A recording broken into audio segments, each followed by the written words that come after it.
Right, good morning everybody, and thank you for joining me on another beautiful Saturday morning and making the effort to be here. Today is going to be the YouTube introduction of my new advanced checklist.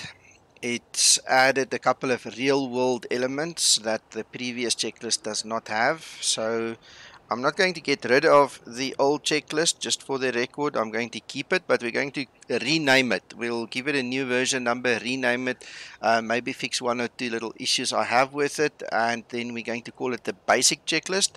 That's typically good for flight simmers and guys who just want to have some realism but don't necessarily want to get into the very nitty-gritties of everything. So what's going to happen now is that we're going to then introduce the new advanced checklist for the guys with real world experience or guys who want to simulate more real world situations. One of the limitations that I obviously have in making a checklist like this is I need to reduce a 2-crew workload into a single crew workload, and I need to get some or other workflow going. And instead of repeating a lot of things, there is one point of a repetition which I will point out to you. But in real world, basically what happens is the one pilot will do one thing and the next pilot will verify that same thing. So being in a simulation and being a one-man band, I obviously have to take things like this into consideration. And you'll see it kind of works pretty nicely if you stick to the flow.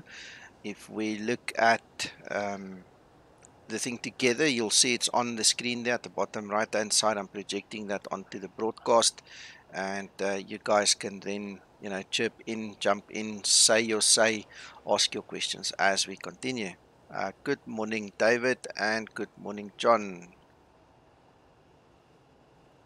John, no, you know what, I was sitting there thinking, I didn't watch the whole video from last night, and I was wondering what did I forget. So when we get to the standby altimeter, I know it's on the takeoff side, the pre-takeoff side, but it's not on the descent side. So please remind me guys if there's something that I say I need reminding on. I'm also a one-man band and only human, so please remind me about that, then I can add them later.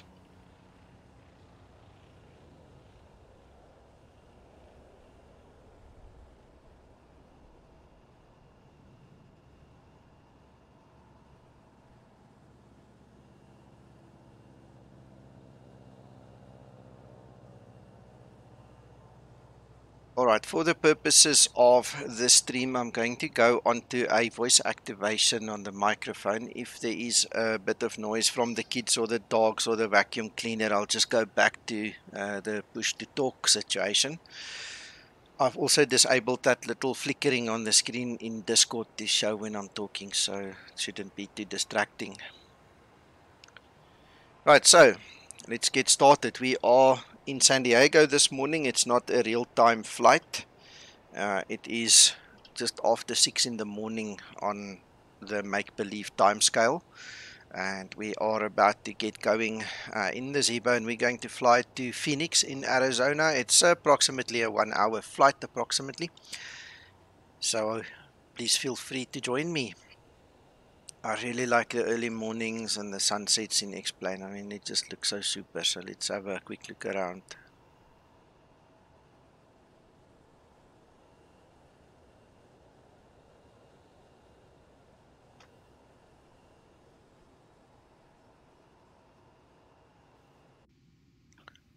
Alright, so let me get my checklist on my screen as well. And the very first section deals with our flight planning and preparation. This is as per the previous checklist. We also make provision for the online flyers where we make notes in red for them so that they can actually also enjoy the checklist with us. So the first order of business is going to be to check and make sure that our chocks are set. Now what I did was, in the Zibo tablet, I obviously set it up to have chocks on the moment I spawn into the simulator, which is a very good idea, especially if you're going to use jar design ground handling. Very good idea to have that.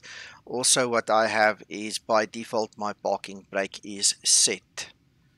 Alright, so the chocks are checked. Now we were going to add the ground power unit.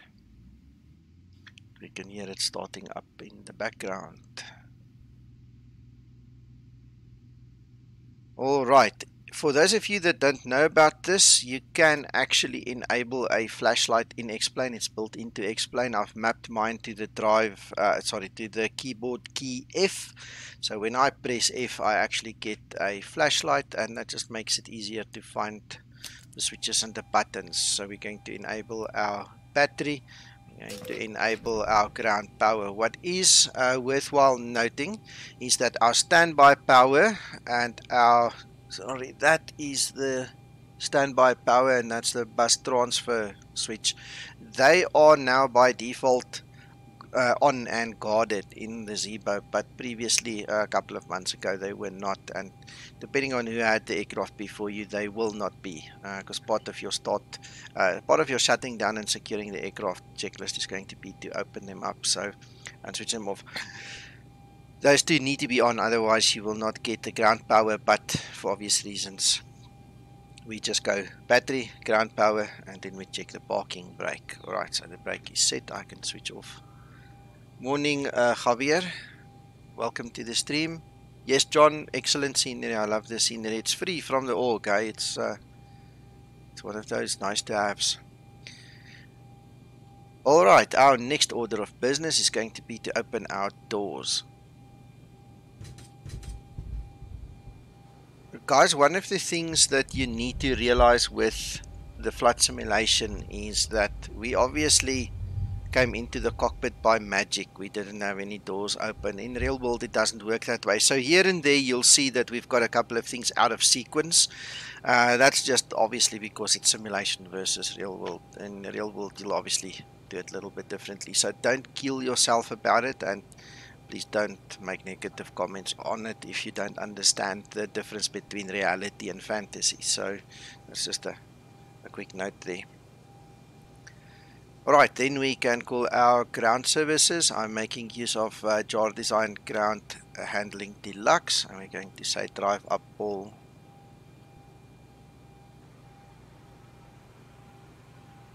Gear down and locked. Good morning. Sorry to hear about that problem of yours, buddy. We've got nice sunny weather here in South Africa. All good for now, but we are expecting rain a little bit later on, and then we'll have our share.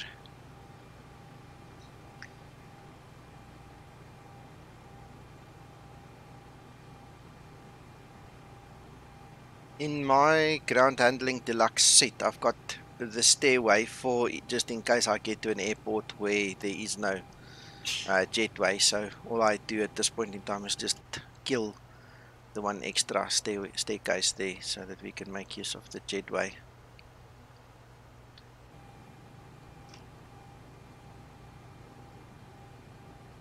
Right, the next order of business is to go get the fuel weight and balance set up, and we are doing 18.3 on weights for our payload, and we will be doing 4.8 on the fuel, which will give us a takeoff of 64.5. Supposed to, let's see, 64.5, correct. We can then go home. Alright, the center of gravity is perfect, so we're not worried about that. Alright, so from here on, Sabas, good morning. We're going to fly from Sandiego to Phoenix. It's about an hour inland, but we're not going to cross the whole continent. It's a bit long for me.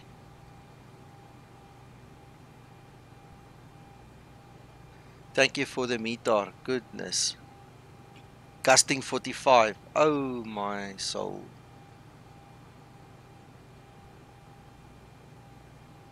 Sure.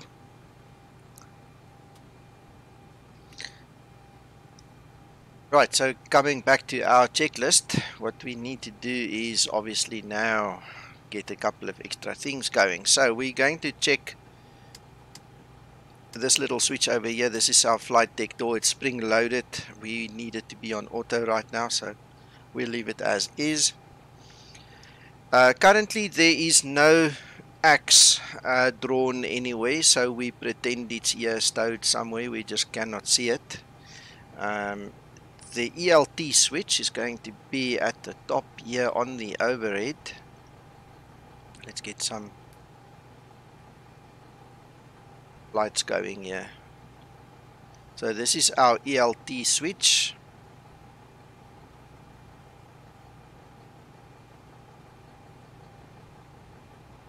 Alright, we can see that the ELT switch is guarded and the light is off, so it's not been triggered, and the search and rescue guys will not come and look for us.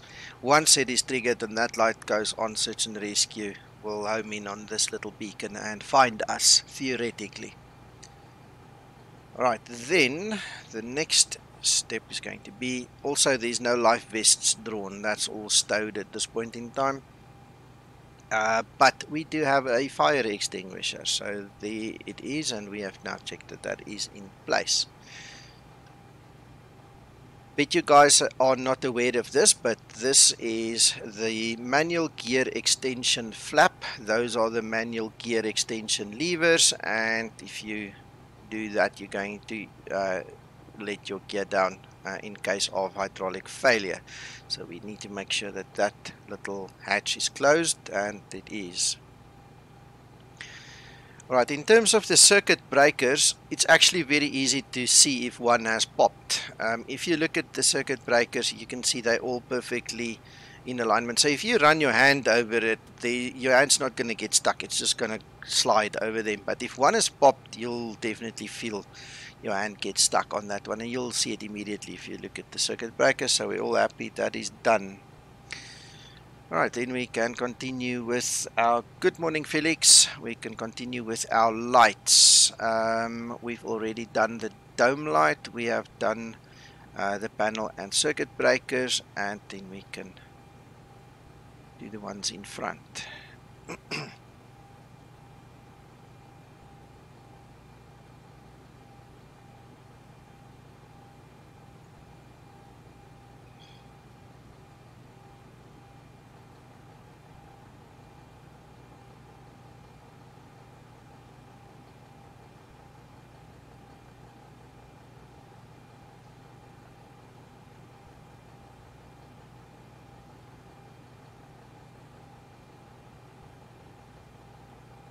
Ah, okay, so you were talking about an event called Across the Land. Alright, now that makes sense. That is perfect to understand now. Alright.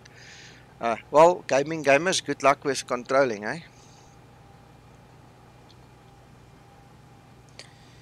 In case you guys didn't know, we've got a little reading lamp over there, and we've also got the same one over there, little map light, and you control them with this little switch. And then you will see they get switched on. They are also movable, so if you need to move them, you can just grab onto them and move them like this. Put them where you need them. Alright, our next step is to have our position lights on. We might as well switch the logo lights on until after sunrise. Not sure if it's going to make a difference. It's already quite bright in the morning, so we might as well keep that off, but that is a provision that is made there.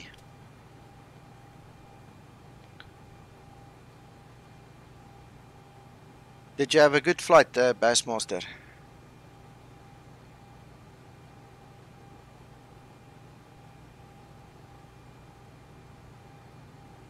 So the next item will be fuel cut-off switches.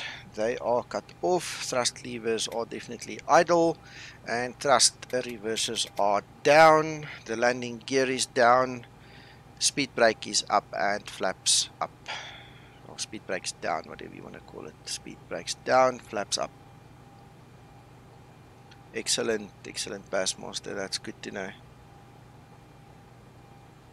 Right, so next order of business. will be to double check on our standby power. That is definitely in position. The generator drive disconnects are all guarded and closed, and the bus transfer switch is in place like we checked earlier. And then we can move up to our IRS. So to set the IRS up, we just move these little knobs twice to go into nav, and then we can change this switched over to HDG SDS, and that tells us we have 7 minutes left for alignment. Moving over to the right hand side, we see we have our flight deck recorder. It's off at this point in time. That will obviously activate later on. And then we have our Mach speed warnings. So we know they are working.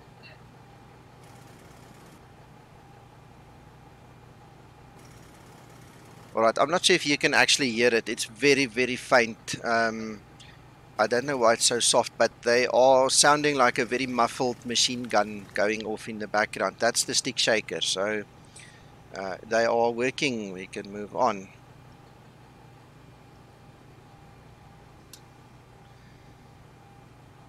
Right, so I purposefully didn't switch this start cleaning service on for the simple reason that I needed to hear those little switches at the top there.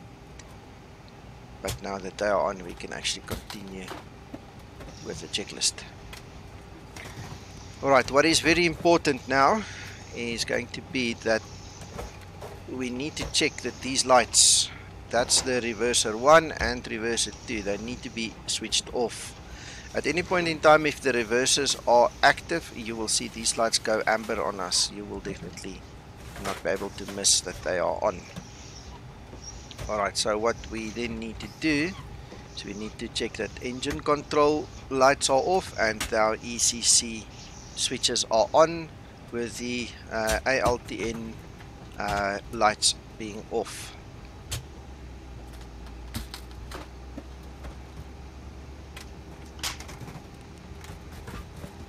Then we need to check that our crew oxygen is sufficient in terms of the pressure.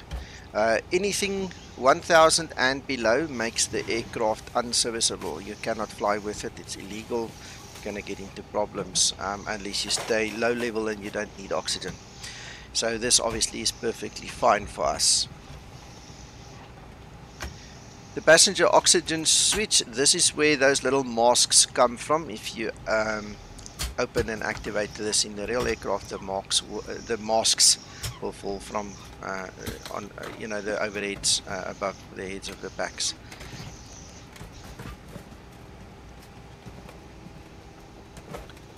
Right, then we have our landing gear. You can see we've got 3 beautiful lights there showing us the gear is down and locked. Then we need to move over to the left. Switch flashlight on again. That is the GPS light. If we have a GPS problem on the aircraft, that light will illuminate and tell us that we need to actually service the GPS. So that's obviously extinguished, and that's what we need. And if we move over a little bit more left, this is the flaps indicator section. So we need to click on the test button and make sure that all the LEDs light up over there. If there is a problem, we need to let maintenance know.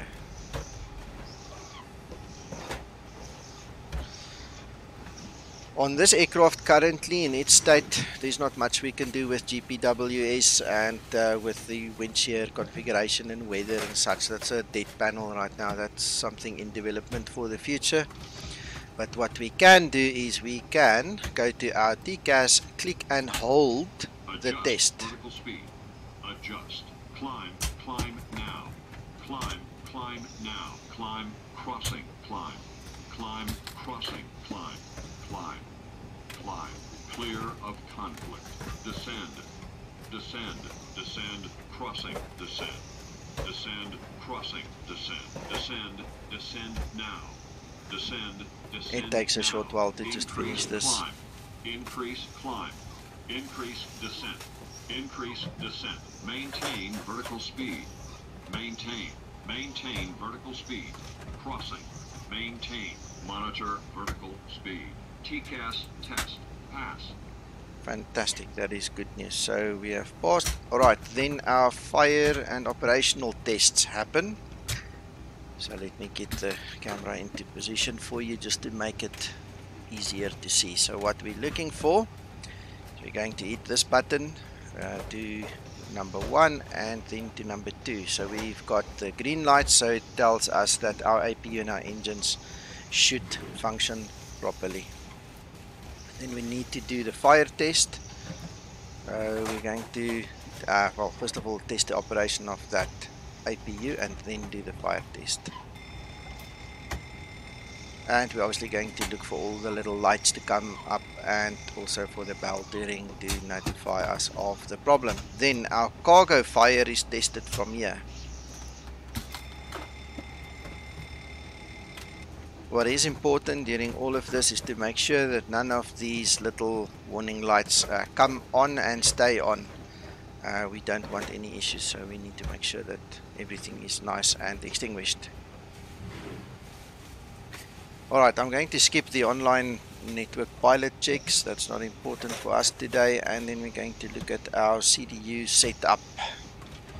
Not much has changed in this regard, it's still as per the previous checklist, so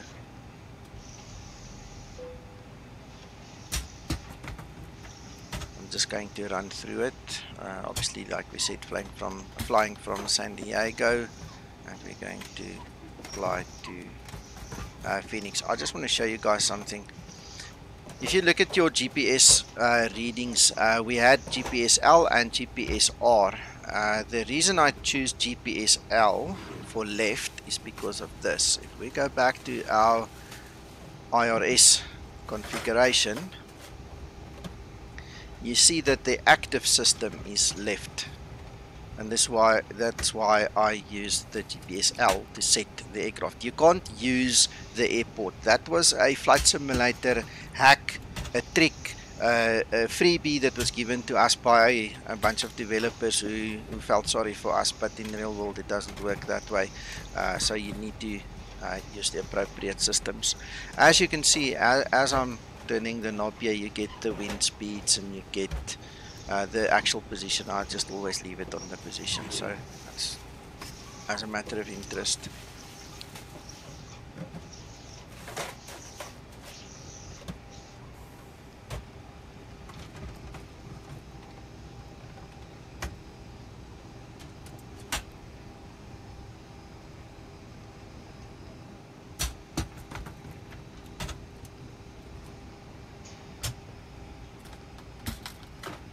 So I'm importing that route for us quickly, saves a bit of time. We are going to use runway 9 tomorrow.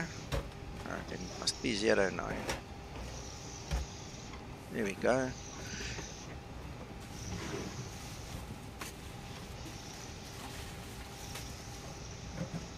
Activate and execute. Guys, always remember, the moment that execute light comes on, you can't move off the page until you've executed the page. A lot of guys miss that step for some reason.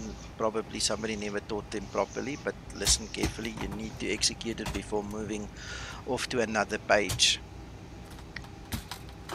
Alright, in terms of our flight plan, we are going to use runway 9 and border 7 with IPL transition departure.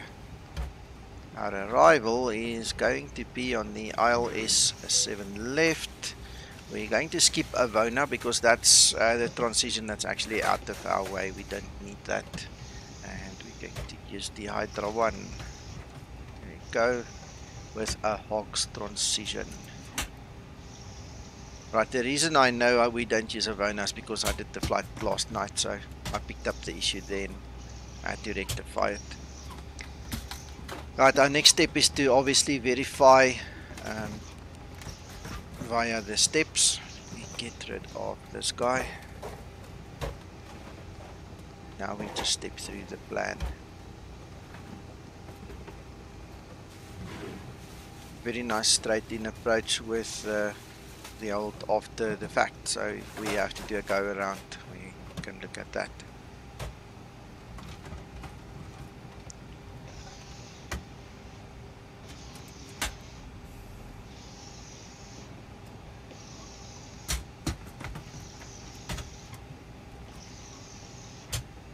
We have a trip fuel of 2 tons. We have a reserve of 1.1 and a cost index of 20. Yes, John, that's a nice, long, decent one. You don't even have to use the VOR lock. You can just use the approach button because it brings you straight in, almost on that light slope. It's very nice. Flying 270 because we're going east. Our prevailing winds, the average winds that we have on record is 239 at 52, and we have a -1 on the temperature. Alright, transition altitude in the US, obviously 18,000, and we execute. N1 limit, guys, if you don't know this, you can actually look up and you can find your TAT over there, or you can simply double click on that. Well, I think once should be enough, but you just click on that little button until it puts the outside air temperature in there for you. My performance calculations I don't trust, so I'm going to use them quickly and then fix them if I need to. That is very harsh. Let's just change it a little bit.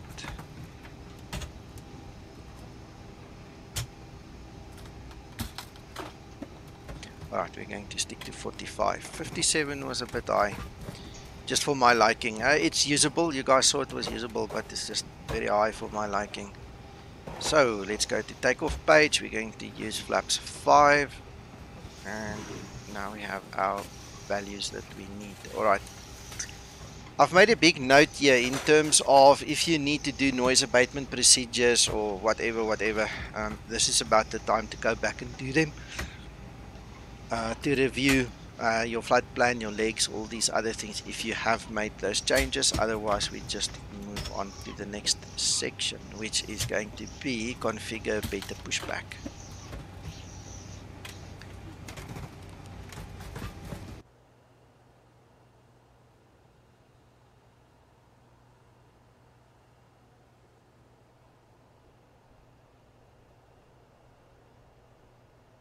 Alright, Captain, got the directions. Let me know through the menu when you're ready.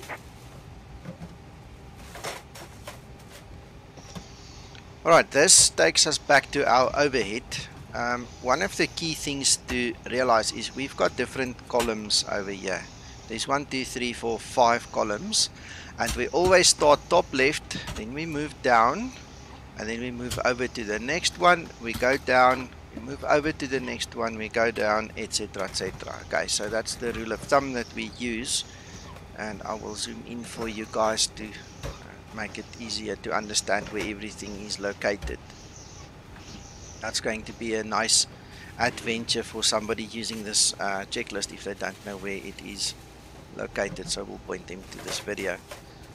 Alright, so flight control switches, both the guards needs to be closed. That is perfect. Verify the low pressure light is, well, yeah, both of them, they're illuminated. There we go.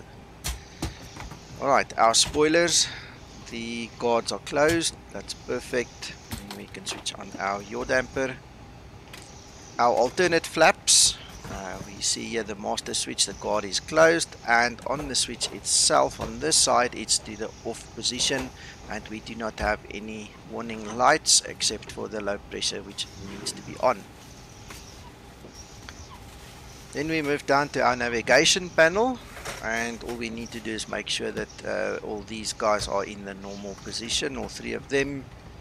And then if we go to the display, this was one of the things, John, that I said last night we must fix, in order not to create confusion. Auto is normal, so that source is perfectly fine, and then normal for the control panel over there. If you bear with me, I just want to quickly change this on the fly while we are sitting here, otherwise I'm going to forget again.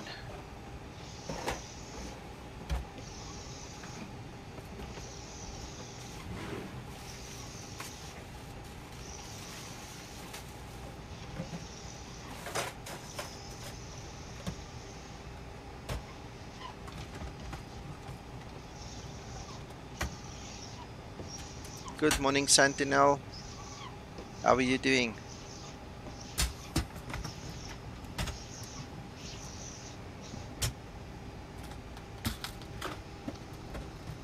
Auto. Okay, great stuff. So I fixed this little switch in the checklist.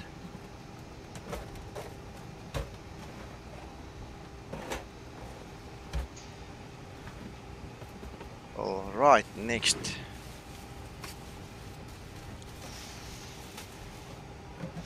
On the fuel panel,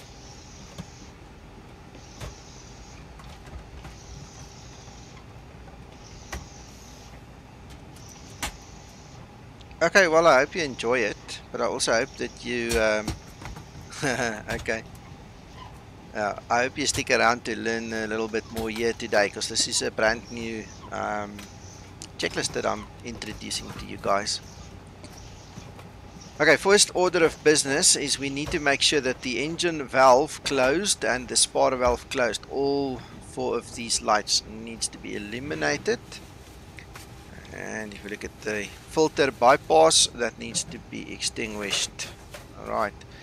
The valve open light obviously is extinguished because we did not open it. As we open it, it will illuminate and we can close it and extinguish as well.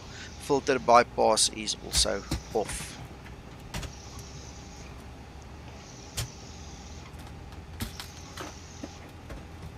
Alright, what we need to do at this point in time is make sure that all the fuel pumps are actually off, the center ones as well as the wing pumps, they are all off. We need to verify that the low pressure lights are on, but no other warning lights should be on. Then we're going to move over to the next column and we're going to look at our cabin utilities and the in-flight entertainment and passenger seat switches. They are both on. Alright, and speaking of repetition, it's the flashlight in X-Plane. So if you go to your keyboard commands, you just search flashlight. And then once you've got it, you can map it. So I've mapped it to F, which makes it a hell of a lot easier to get. Felix, no, this checklist is still in testing. I'll probably just give it to JD or Twixter or one of my buddies to just read through quickly, just to make sure that I'm not talking nonsense and spreading lies. Then I'll release it. So in the next couple of hours or maybe a day or two, depending on what we do with it afterwards, and if it works out well, I will release it and put it into the hangar. I'll put it on my Facebook page as well as the Zibo community page, so there is going to be quite a few places where you can get your hands on this one.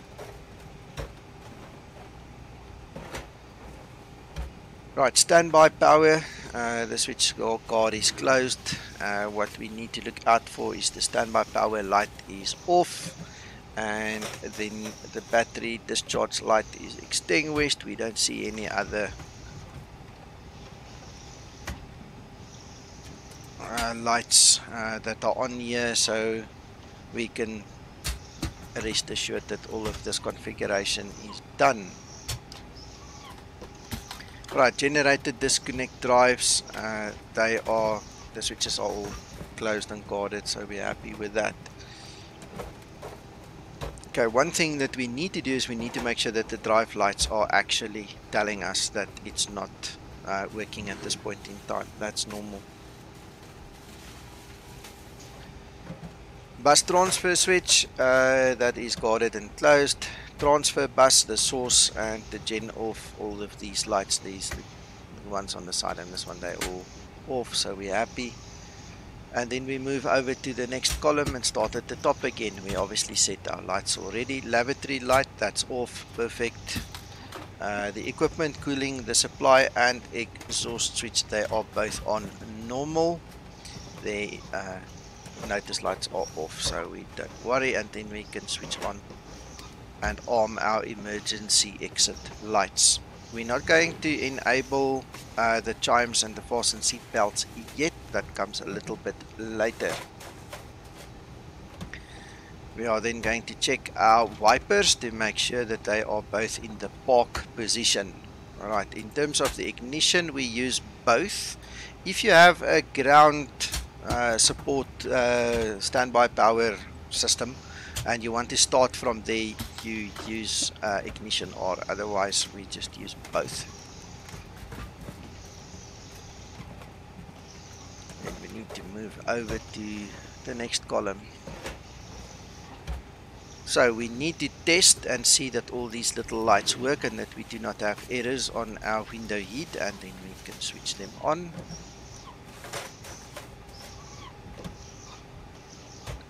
Our probes need to be off, the anti-ice needs to be off, our hydraulics all need to be off. Guys, now this is one of those other things where if you use ground handling deluxe and these guys disappear on you because they obviously work on the parking brake trigger. If they disappear, the only way that I have found to keep them in place is to actually cheat a little bit with the system, and what I do is I actually switch my electrical hydraulics on just to make sure that there's more force on the parking brake to keep it in place. That seems to work for me. So if you get the same problem, you can try it, otherwise you just follow the checklist with us.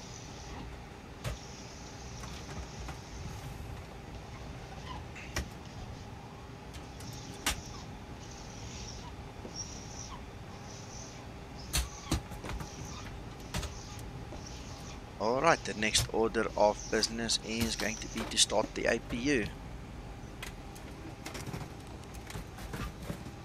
While we're on the subject and we've still got a little bit of low light, let's quickly show you something else. Oh, there's two ways of doing this. Let me start from the beginning. If you put your mouse right there on that golden line, you'll see there's a switch. I can actually switch the standby compass, the light on and off. If you move to this very awkward position, you'll see the switch is actually over there. So depending on how you want to switch it on, you're welcome to dive in there.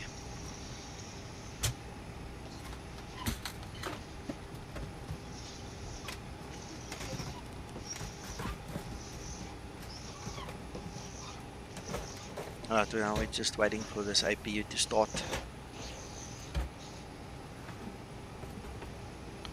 Then we put it on the bus for us, and then we go and disconnect our ground power.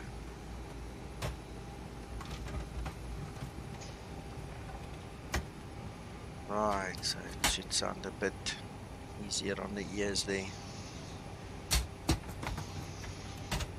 Okay, ground power is disconnected.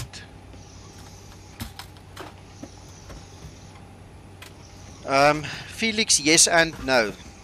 PMDG has got a lot of limitations that this aircraft has actually surpassed, but there are nice to haves that still needs to be implemented in this aircraft, which the PMDG definitely has. So it's much of a muchness. This one, when it's done, is going to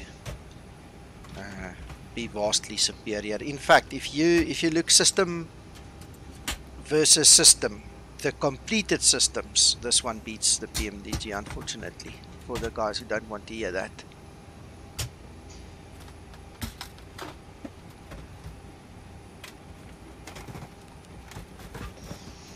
Alright, we'll zoom in again a little bit. One of the places that I generally don't really look because other people are responsible for it, but which is sometimes necessary to have a look at, are these little lights over here. This obviously tells us which doors are open. So if I use a keyboard shortcut, I can actually close one of the doors and you'll see the light go off.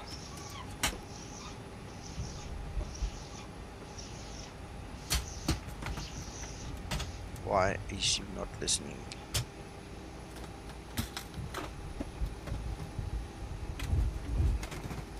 Come on. There we go. So I've closed the first two doors, and there I've just opened them so you can see those lights actually work. Moving down a little bit, now we get to the interesting part. This is our pressurization system. On the outside band you see the difference in pressure between the cabin and the atmosphere, and then in the middle band you actually see the pressure that is given inside of the cabin.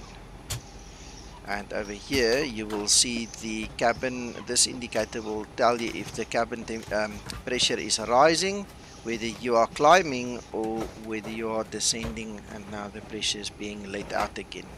So these are two kind of very important little dials to have an eye on.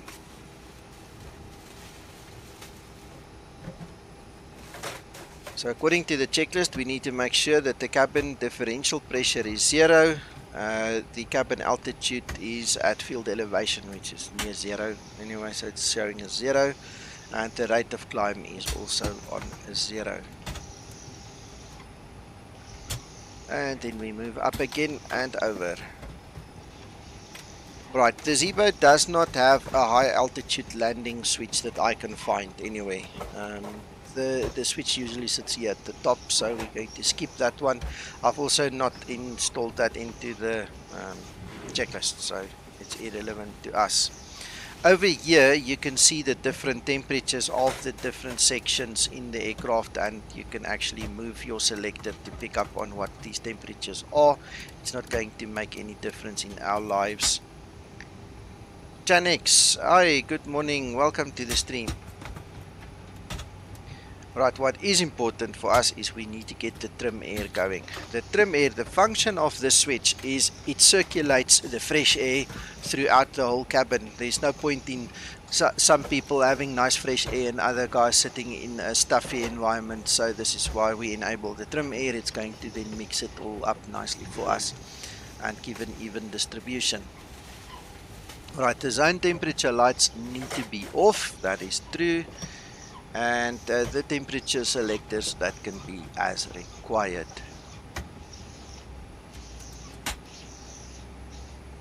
The recirculation fans need to come onto auto.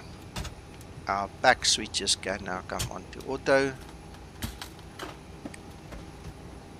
Our isolation valve needs to be open.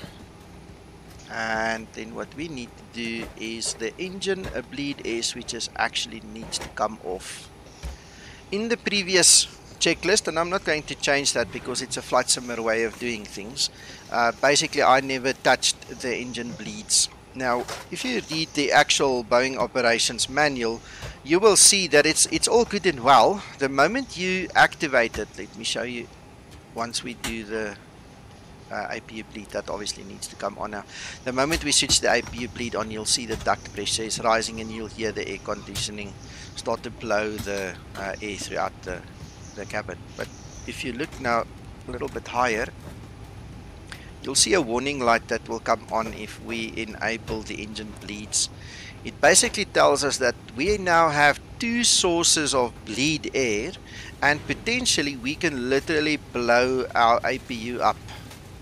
So when that light comes on, you can run your engines, but you cannot use more than just idle power. The moment you start pushing your thrust forward, you're going to increase the pressure. That back pressure is going to break something. So what we do in the real world then, according to the manuals, is that needs to go off. Because if you forget for 1 second that you're getting two sources and you push that throttle, you're in trouble.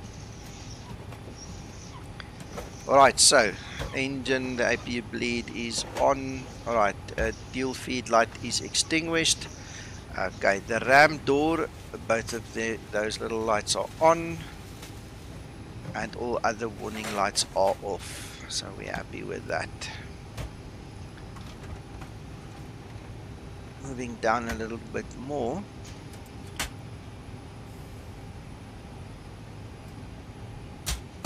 We now set our flight altitude, which is 27,000.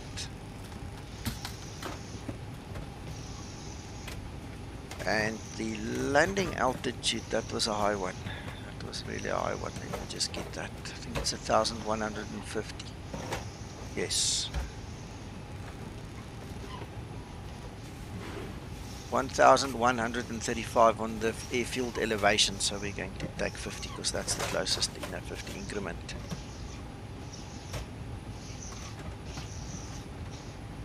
Alright, what is next? Let's move down a little bit. Oh yes, we need to make sure that this little selector over here, it needs to be on auto, guys, please. Otherwise you're going to get pressurization warnings and things going off on you, so it needs to be on auto.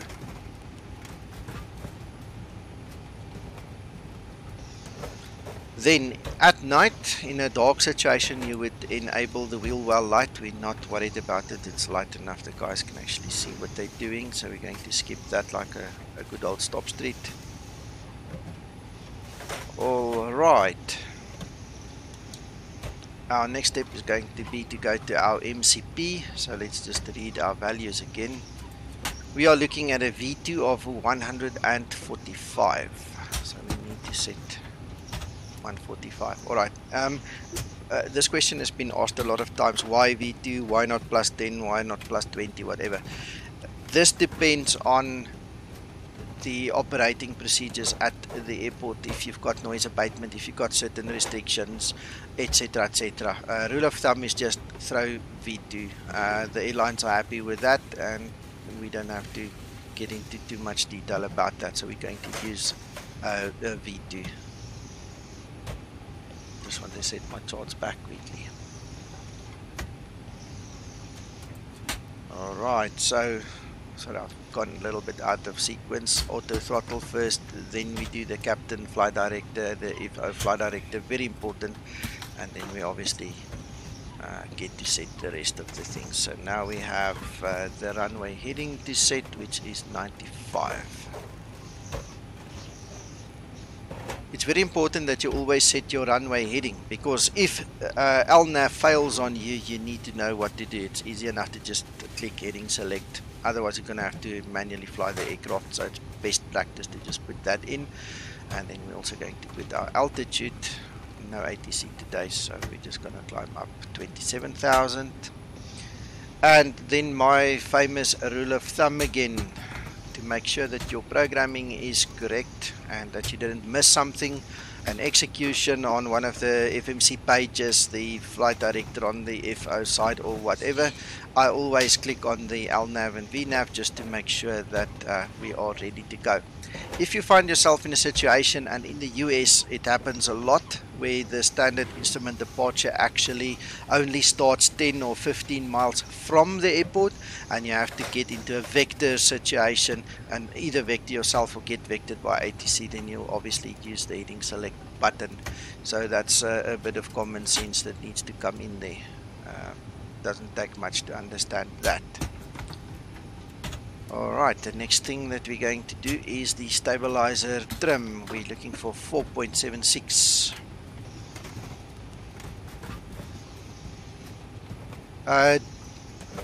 John, we'll have to look at your programming. I don't get that unless I really fly you know, a very short route where I've possibly not set up the FMC correctly. So we'll have to check out why you get that. I don't know, it's difficult to guess.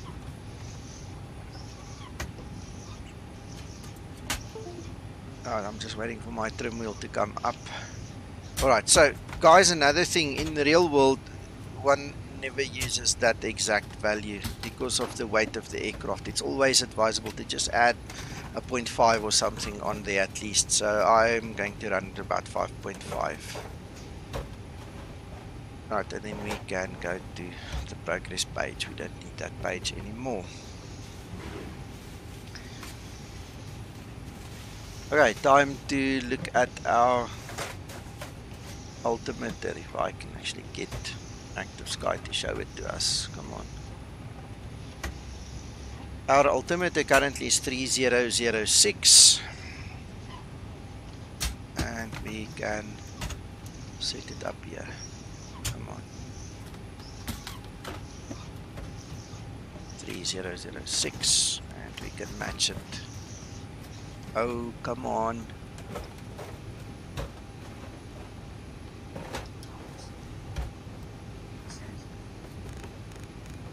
.006. Right, so standby is set. The normal altimeter is set. The RMI, which is this little device over here, you can select whether you want ADF or VOR. I'm not too worried about it. I'm not even going to set up the VOR for a bad takeoff or anything. So we're just going to leave it as that.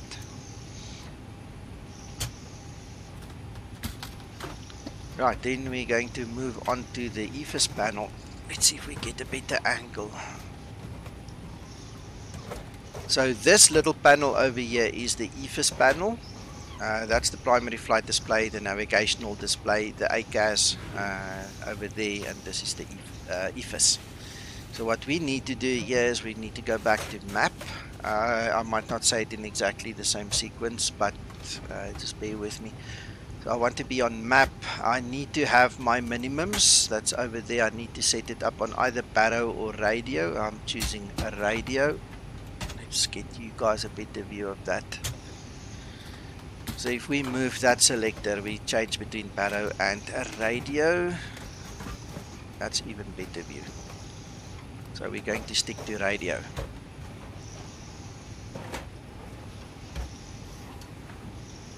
Right, our flight path vector we can switch on if we want to.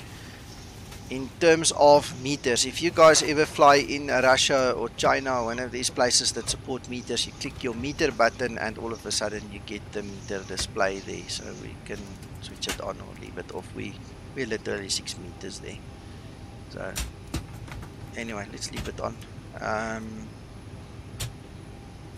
Right, the altimeter at the top there, we can obviously change between inches and hectopascal. Inches for the FAA in Americas and hectopascal for the rest of the world.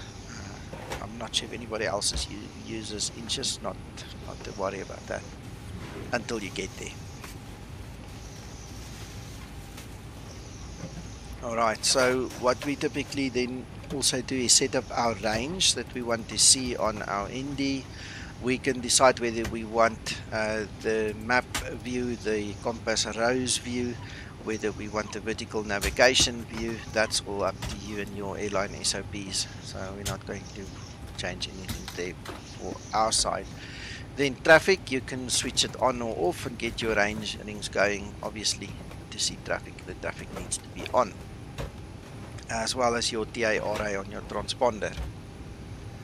In terms of the map, the only other button that I press at this point in time is data. I like to get the extra data because it shows us the ETA of the waypoint. So if we ever zoom in, there's just quick reference.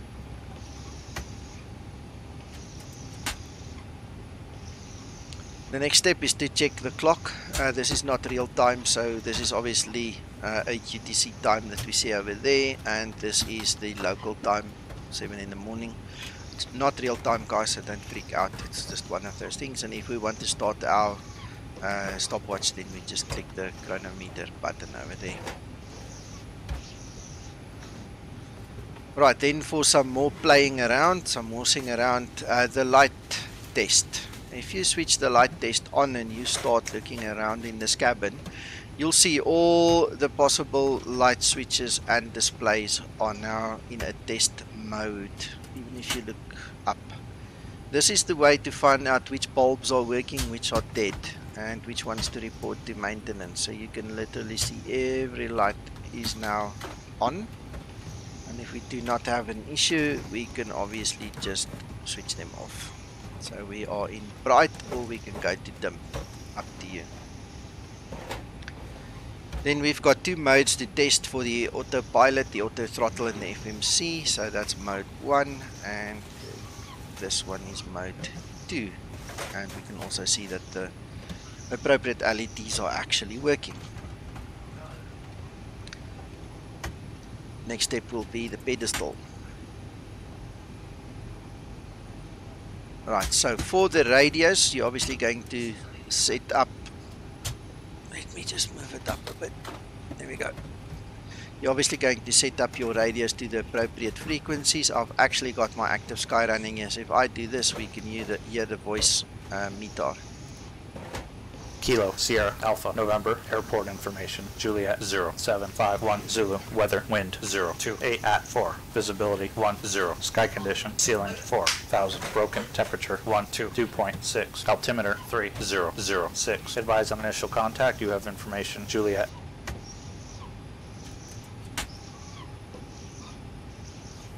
Kilo. Right, so if I change that frequency to a 05, I can hear the closest reporting point when we fly during the flight. And if I go to 10, I can actually hear the destination depending on the distance that we need to go. So that is the difference between those frequencies. So that's set up. Alright, because this is a very short flight, we might as well look at our ILS configurations. So we're looking for 110.5 on nav1 and nav2, which we've got. And if we look at our course heading select, we need to be on 78. Alright, so it's exactly where I left it last night. The ATC will obviously give us a transponder code, and no matter what it is, we're just going to put it in there. Now, something that I learned yesterday while reading the Delta Airlines operations manual is in the US, apparently, you switch this thing to TARA very, very soon compared to the CAA way of doing things in the rest of the world. So I'll show that to you a little bit later on. Just keep it in mind.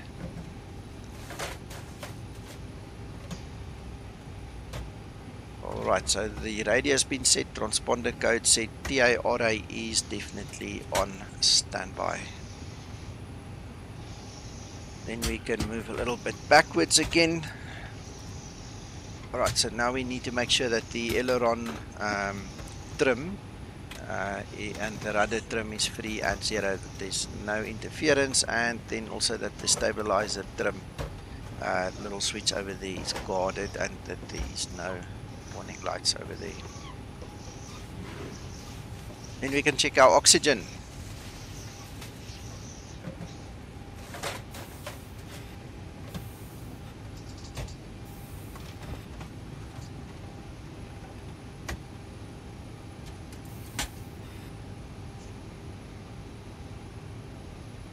And when that is all done, we can look at the before pushback procedures. Alright, so let's get our charts on screen.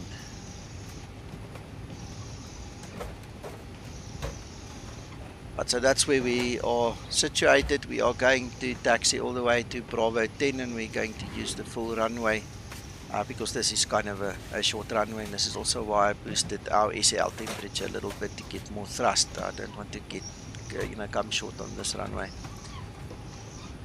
And in terms of our taxi briefing, that is about it.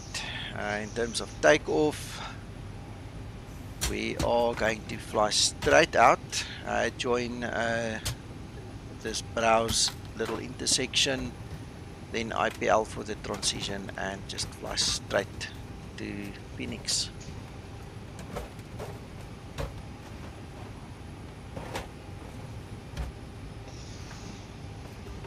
Okay, so we can now cancel our ground handling, tell them to drive away.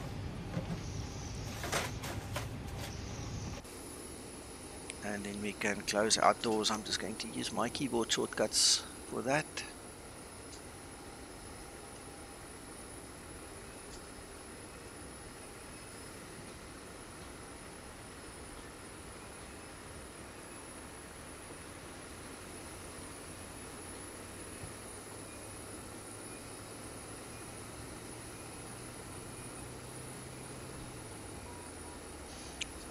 Let it do its own thing. It obviously has some other automatic trigger, and now I'm fighting against that, so let it just settle on those cargo doors and let's try again.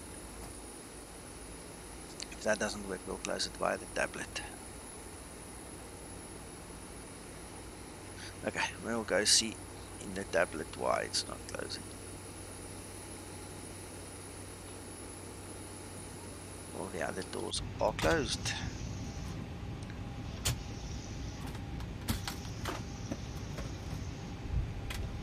See if it remains closed. Right, the other thing we're going to do is we're going to start our flight leg.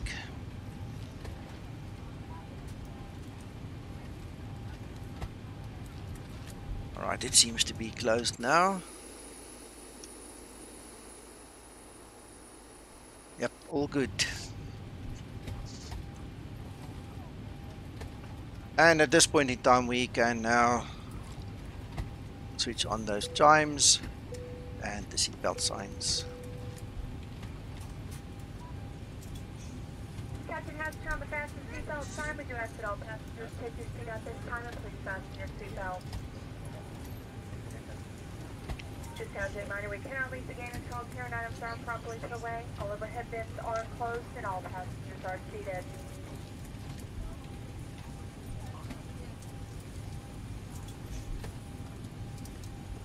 Right, so now we're just waiting for the Leo to come on board. That law enforcement officer needs to move his backside. I presume that's what it is. I can't think of any other name it would be.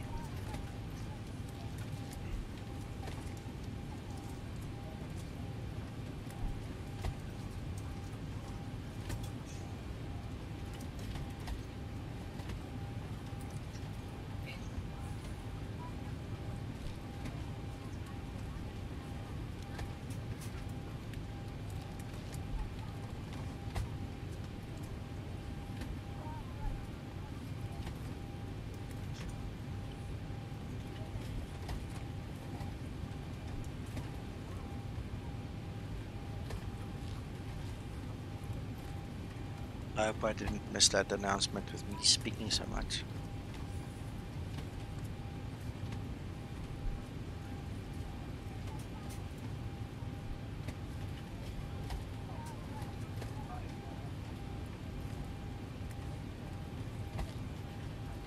I'll have a sip of coffee while we wait another minute, otherwise we presume we missed it.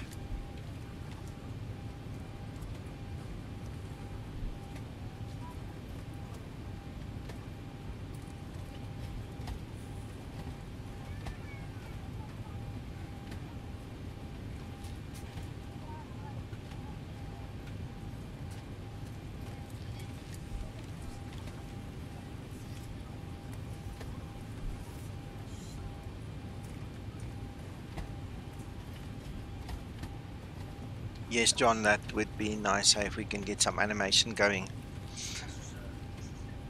Alright, I presume we missed it, so I'm just gonna do the welcome message quickly. Listen to JD quick. Ladies and gentlemen, from the flight deck, welcome aboard our flight today. We're wrapping up the final paperwork here to get you on your way momentarily. I want to thank you so much for your company and business. We invite you to sit back, relax, and enjoy the ride. Again, welcome aboard. Imagine she comes and sees it now.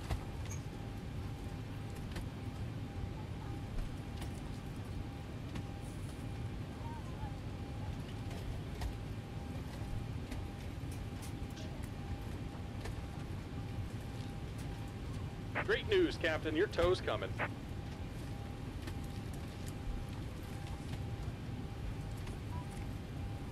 Right, now we wait for the tug to get connected and then we continue. Guys, one of the things that I've tried with this checklist is to actually synchronize the usage of the FMOD more closely to when and where something needs to happen regarding what you do and how the FMOD then responds and what it does.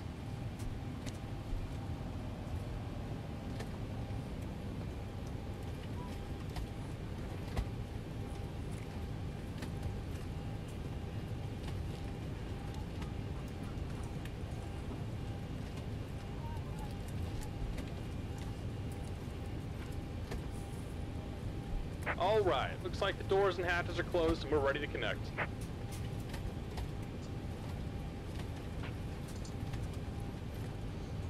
Alright, so then that is our cue to switch our beacon light on, the anti-collision light.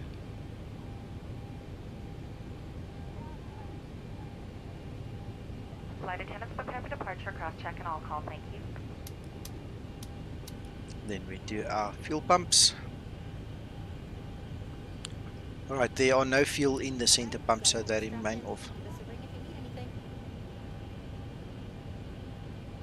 And our door is closed, thank you. Right, skipping Welcome the aboard, ATC. Captain. Tow's connected, bypass ends inserted. Go and kill the parking brake when you're ready to go. Alright, we'll close or we will let go of the parking brake just now. Before we do that, this is one of the things I spoke about a little bit earlier. At this point in time, because it's a US airport, we're going to go to TARA already, and take it from there. Then we can let go of our parking brake, release that one. Here comes the pushback. Line them up. There's our gate.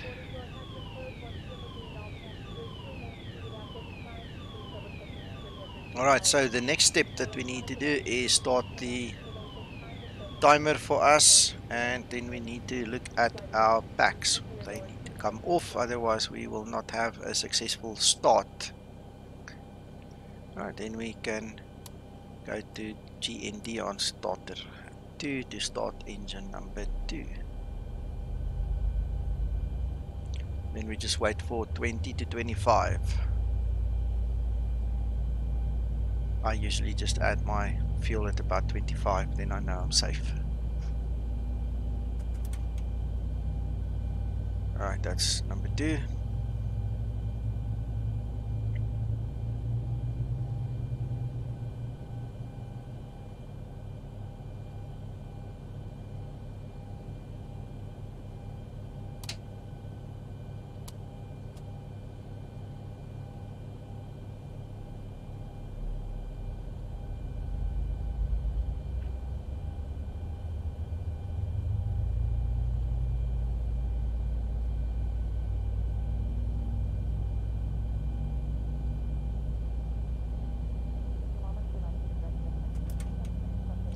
That's number 1.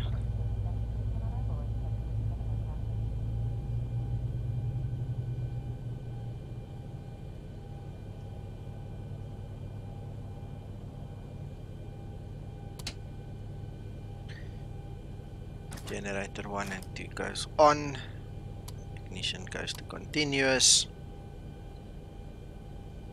Now we wait for parking brake. Just about done here. Go ahead and set your parking brake. Brakes are now And set. we're disconnecting the tow. Give me just a moment. Now we can enable our electrical hydraulic pumps. In the real world manual, there are quite a few warnings surrounding the electrical hydraulic pumps. If you switch them on at the wrong time, the flaps will move and you can actually hurt somebody that is close enough to get hurt from it. So that's one of the reasons it only gets put on when the first officer does his walk around for a brief moment, and then it goes off again, and then at this point in time it's only 2 times that it will go on. And in the simulation, like I said, if your ground handling deluxe disappears because parking brake doesn't hold, so then we switch that on.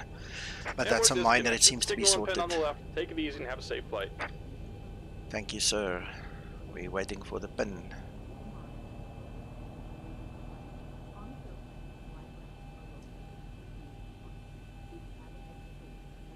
I'm just going to wait for the pin and then we'll continue on the checklist. When I fly alone, I've done the rest already. Don't wait so long, but we'll make it look nice for the stream. Thank you. There is our pin, and now we go for our probe heat switches. APU bleed goes off. Air conditioning packs come on. Isolation valve goes to auto, and then we switch our engine bleeds on. That way we actually miss any opportunity for this little warning light to come up and actually tell us that we have or might damage from backflow any of our equipment, like where the bleeds come from. We don't want a dual bleed situation like mentioned before.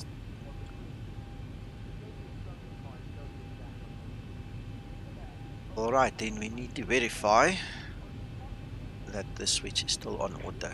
Fantastic, that is done. Now we can switch off our APU and look at our flaps. 1, 2, 3. So we need to wait for flaps 5 and the green light on this indicator, and then we're going to look at the one on the overhead and just confirm that it is done.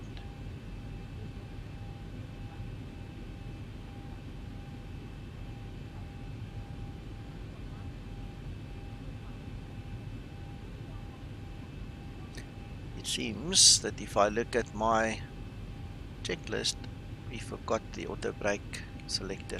It needs to go to RTO.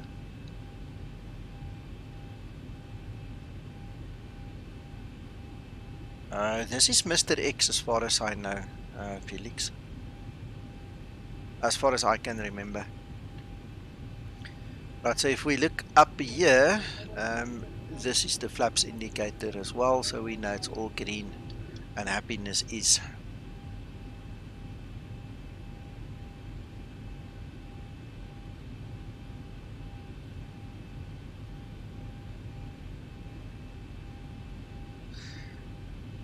Alright, so we can now check and see our engines are stable, and then we click on our sys light, well, sys button over there, and then we're going to just change our view quickly again, because at this point in time our hydraulics should be fine, our braking temperature should be fine, and then we can do our flight control test. So we can go full left, full right, full up, full down, and move the rudders and see that they are all working, and then we just click the sys button again and get rid of that.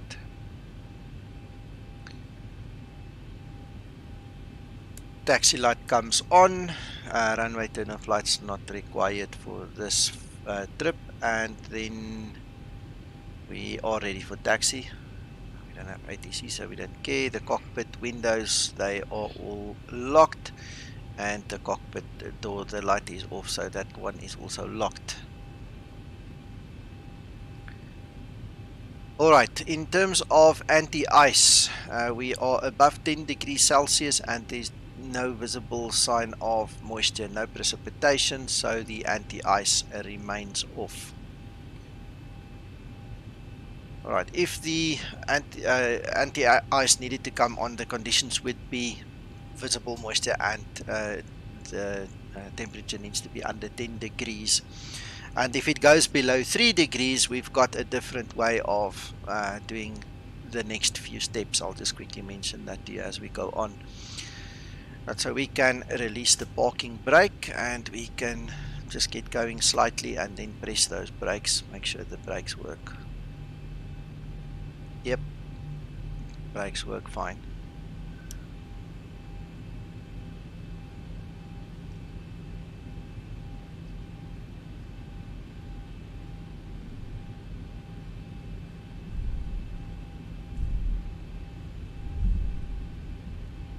Ooh, that was close. I almost clicked the mic button and that was not intentional.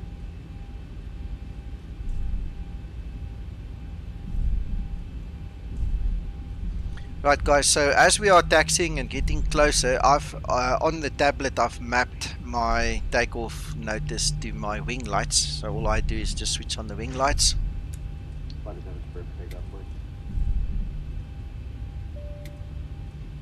And there we go. Okay, the cabin is secured. Have a good flight. Alright, because it's a daytime flight, I'm just going to switch the wing lights off because it has served its purpose.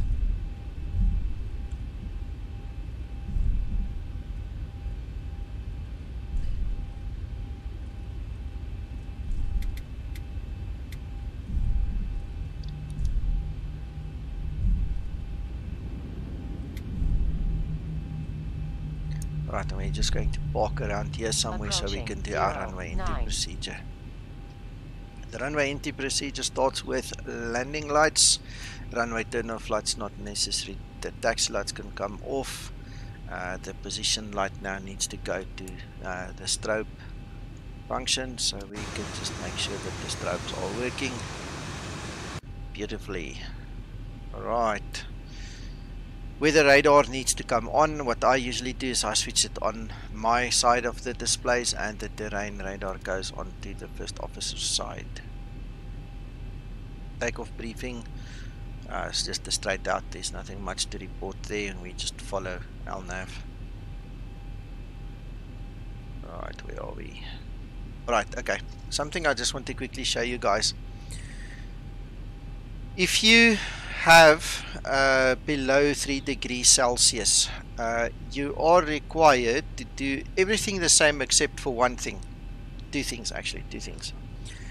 Packs needs to go off at this point in time. You need more power on the engines, so you will switch your packs off. And the other thing that you will do is you will line up and wait before taxi, and you will do a run up. You will run your engines at 70% of N1 for 30 seconds. And that is a standard procedure recommended by Boeing. So I've included it into the simulation because the other day me and David flew in Seattle, and it was awesome but scary and wonderful, but you couldn't see 3 feet in front of you. It was like we were in a terrible storm, and at a temperature of minus 20, 30, 40, I can't remember what it was. It was crazy. And then I actually went and read up on the actual procedures, how to do it. And this is the only two differences when you have got that extreme temperatures. You just need to do your run up, and packs needs to be off. And then obviously as you climb over, I think it's 1,500 foot around about, when you're in your climb, you can just start switching your packs back on and get the pressurization going again and so on. So you guys can read up on this. This is obviously just a nice to have for the checklist. Right, this means we are ready to go. Guys, buckle up, let's go.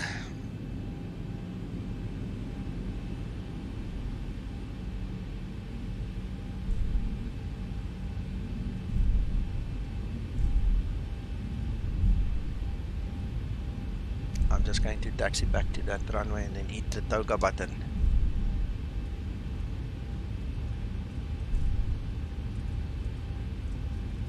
On runway 09.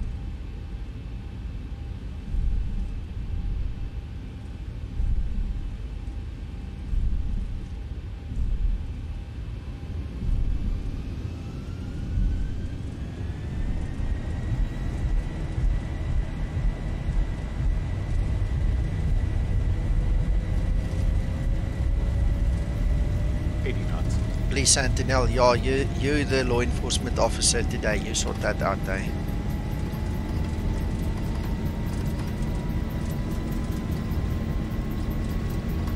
V1, rotate.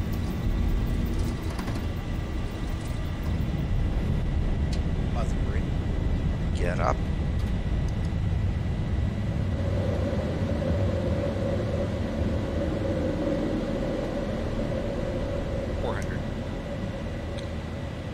And Command A. Right, gear can go to the off position, and the audio comes off.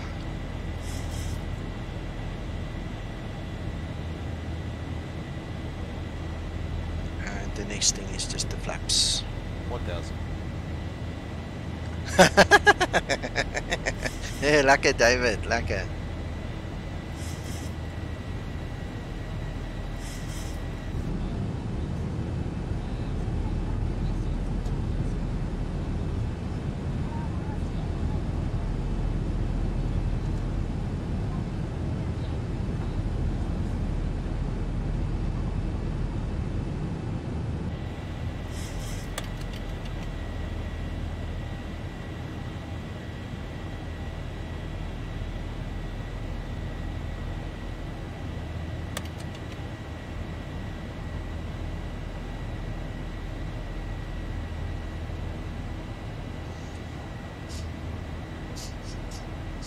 Okay, so guys, now that we have a minute or three to actually just talk, what do you guys think of the new checklist? I'm pretty sure it's not to everybody's liking because it requires you to do so much more than a lot of flight simmers are actually used to doing, you know, to get up, get in the aircraft and just get going. So it's obviously aimed at, you know, certain guys, but what's your feeling? Can I get some feedback from you? What do you think thus far? I mean, it obviously is more related to the real world, so I'm curious as to your thoughts.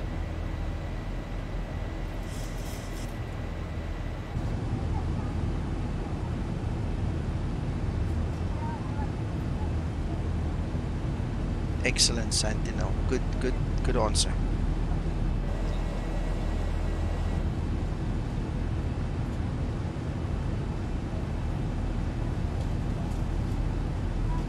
I hope you guys like the fact that I'm running through it with you, that I'm showing you where everything is located, you know, so that you don't have to go and find it and fiddle around with it.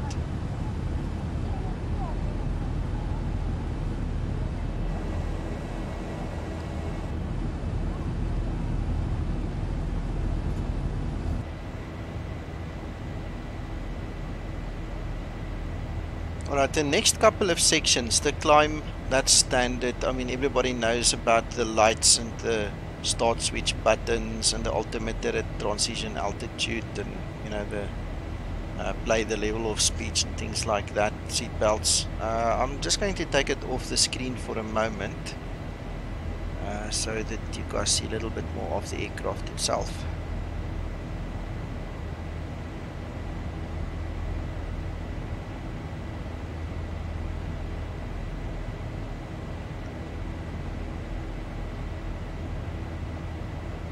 Okay, great stuff.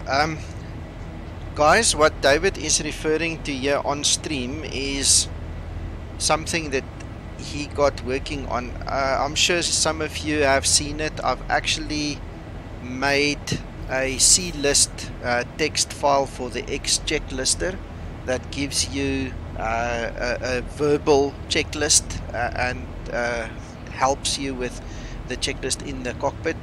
David has taken that over from me, and he's busy enhancing the C-list text file to match this particular checklist as well. So we're going to have both of them. We're going to have the checklist checklister C-list file version, so you get the audio. I'll actually stream it when that's done as well. And then you have the normal paper PDF one that we are showing you guys on screen. So that's David's baby, and you can see he's very excited about that. Absolutely interactive. John, that's still a dream. We're still getting there. It's a question of time now. If we can finish this checklist and David can finish, you know, with me that other one, the checklister one, and we can get that going, I think the next step for us will then be to just add some screenshots. Yes, that's very important, David. The two needs to match.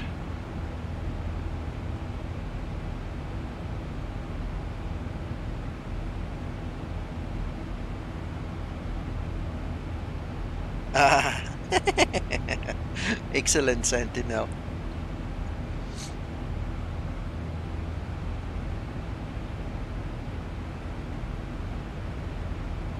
Yeah, the screenshots will go into the PDF. So that means we'll have three different checklists. We'll have the original entry-level one just for the flight simmers, you know, that just want to get in and go, with its little C-list checklister file, and then we'll have this one, and then we'll have a picture one. And when it's all done, I'm going to put that all into my private hangar. So guys, for you that are new on my stream, that are not aware of that, please click on the show more below the video. In the description there's a hyperlink to my OneDrive, my private hangar, and all my nice to haves and goodies that I use and share with you guys go in there. So there's a whole lot of things that you can grab from there, and you're welcome to it. What are you showing us, David?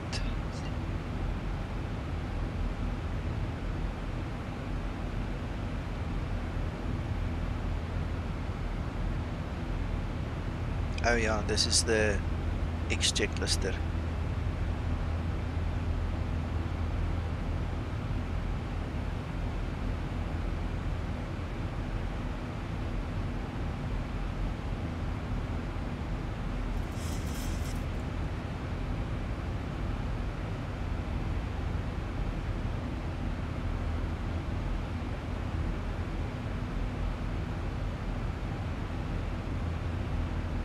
We're getting there, John, slowly but surely, surely we're getting there.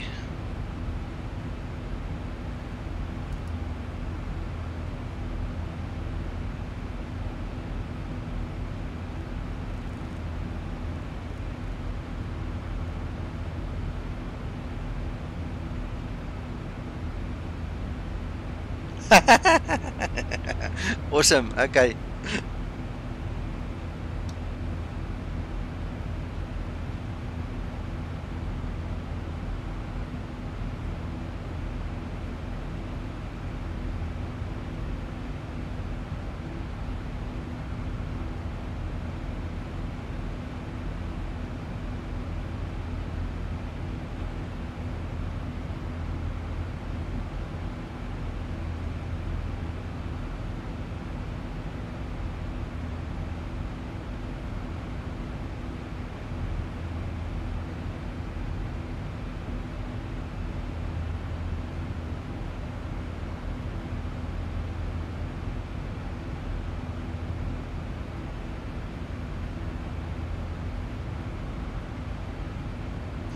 Right, so last night we had JD, the official test pilot for the Zibo project, on stream with me on Twitch, and we had a really nice time. If you guys ever need to see the progress on the Max and the 700 and all these other things that they fly, you must be sure to look out for those posts on the Zibo community group when we make them. And then you can join us on his stream again. I'm one of the moderators there for him, and then you guys can chat with one of the developers, so to speak, as well.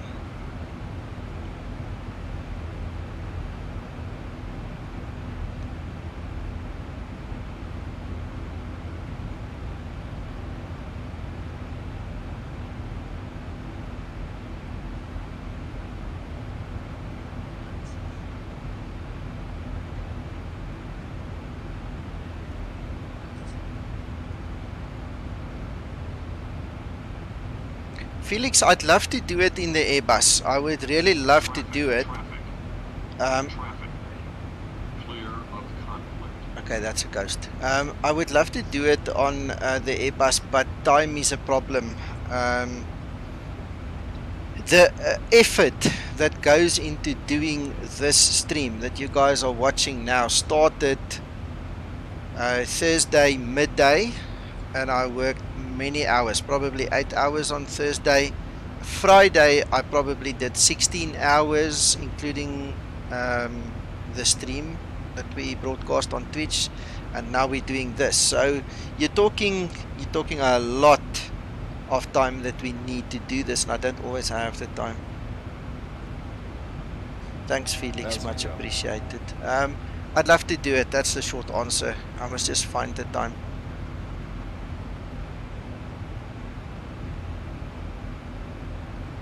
Sentinel, it's a bit late to ask about the max climb angle now, but what you can do is next time when you fly, the moment you go over 10,000 feet, what you do is this: you go here to climb and you hit the max angle.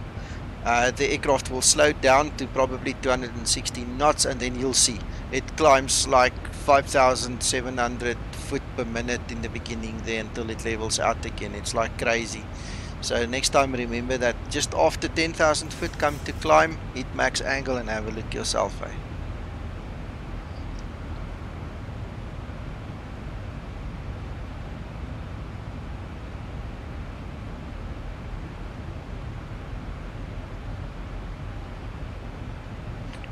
David is correct. We do a lot of these things trial and error. We obviously have the real world manuals, and we obviously try and follow that, but you know, in sim it's nice to go and see, check what's happening, how it will look when we say something or do something. So trial and error.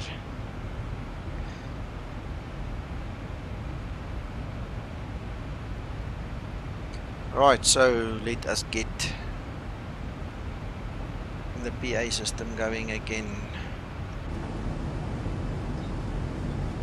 Ladies and gentlemen, once again from the flight deck, we'll level off now at our cruising altitude. We're going to go ahead and turn off the fasten seatbelt sign. I'd like to kindly ask if you are staying in your seats to keep those seatbelts comfortably fastened for your safety. Onboard computer showing an on-time arrival, no ATC delays either. We're going to stay quiet up here, have you enjoy the flight and the service. Once again, welcome aboard. Alright, so John, yeah, I know nobody sees what happens behind the scenes. We work tirelessly, and we're not done yet. Like I said in the beginning of the stream, I would love one of the developers of the Zibo to actually just read through this checklist with you know, their time. And once we get some kind of a blessing, even if it's not an official blessing, you know, just behind the scenes blessing is good enough for me, then I'll obviously release it immediately and then move on to the next big project.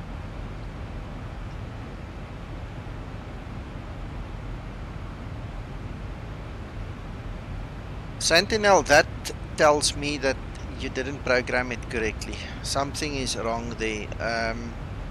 Could be weights, it could be balance, it could be just simple numbers in the FMC. If you use your VNav, it shouldn't. It should fly exactly like what mine is flying like, eh? I would love to know what exactly it is that's causing that for you, but obviously not seeing it, that's going to be difficult to figure out.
Yeah, this is interesting.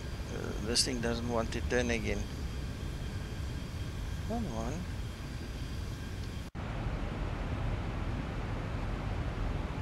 There we go.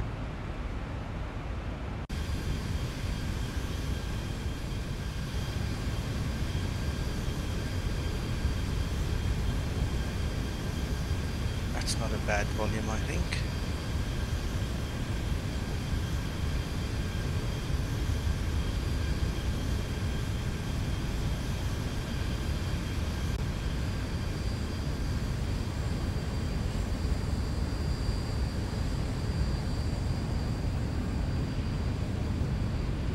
Guys, please bookmark my Twitch channel if you ever look for me during the week.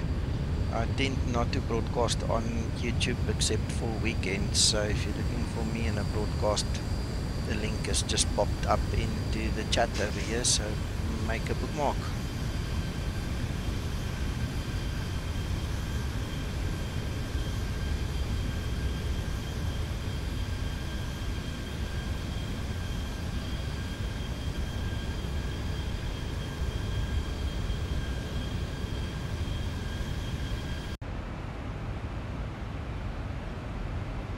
Right, so top of descent, let's get cracking. We're at 74 nautical miles, so no time to waste.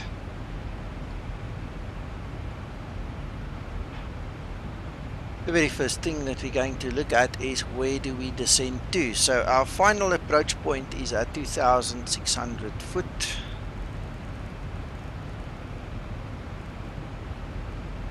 Right, so we're going to set the MCP. Let's get that checklist back up. Right, reset MCP altitude.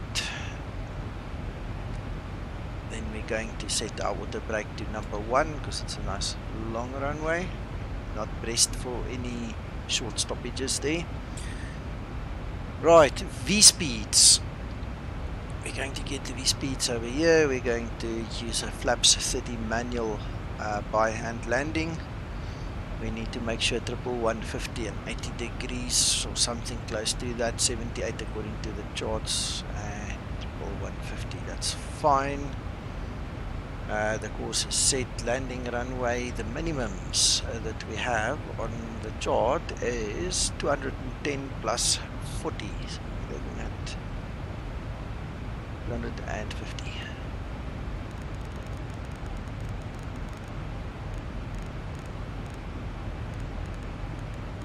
There we go, 250 on the radio.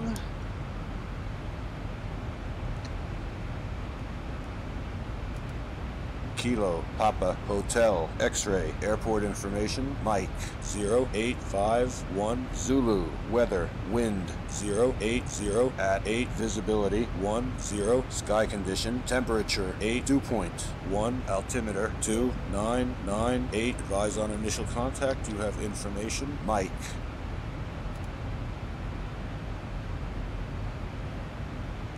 Kilo.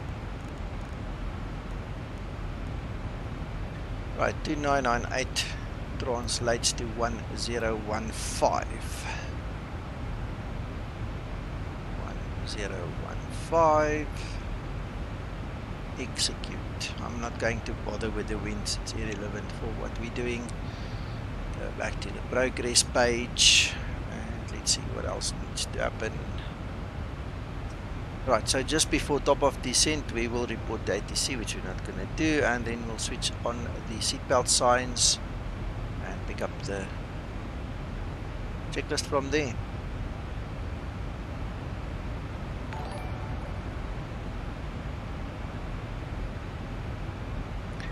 Felix, thank you my mate, that is much appreciated. Thank you for the $5 over there.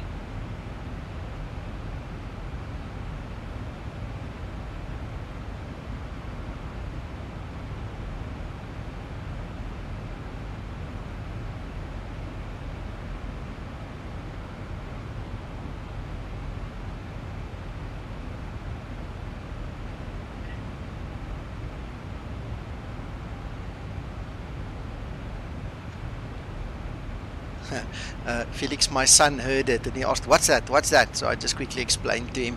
Thank you so much, my friend. I can't tell how much I appreciate it. Thank you.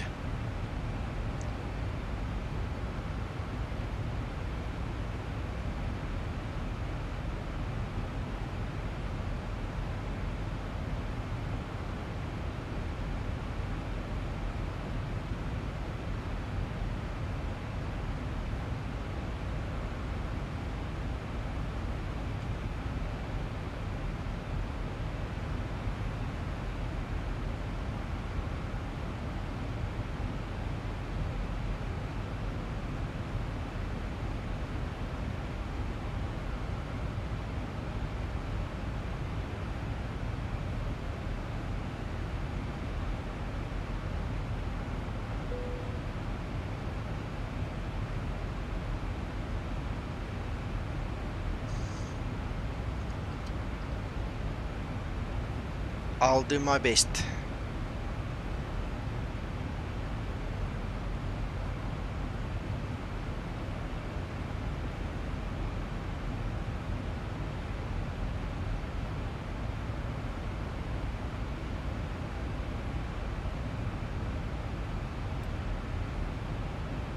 Okay, so top of descent is creeping up.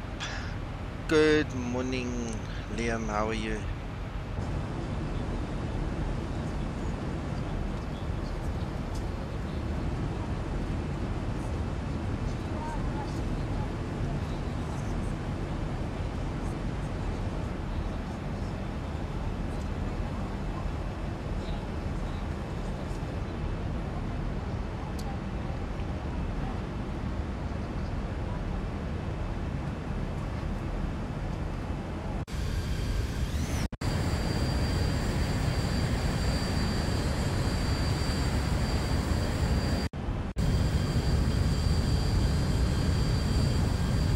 Wow, look at that. That's beautiful. I'm well, thank you, and thanks for joining me again this morning. This is the same flight. I never ended up going to Europe to do this flight for this morning. This is the same flight from last night. So I just thought, oh, you know what, I'm familiar with it now, might as well do the same thing.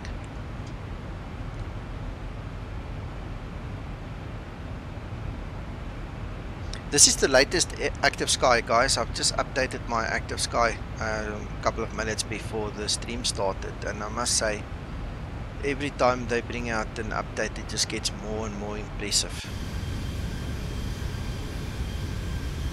And coupled with the Ortho 4XP, man, it's a pleasure to fly here.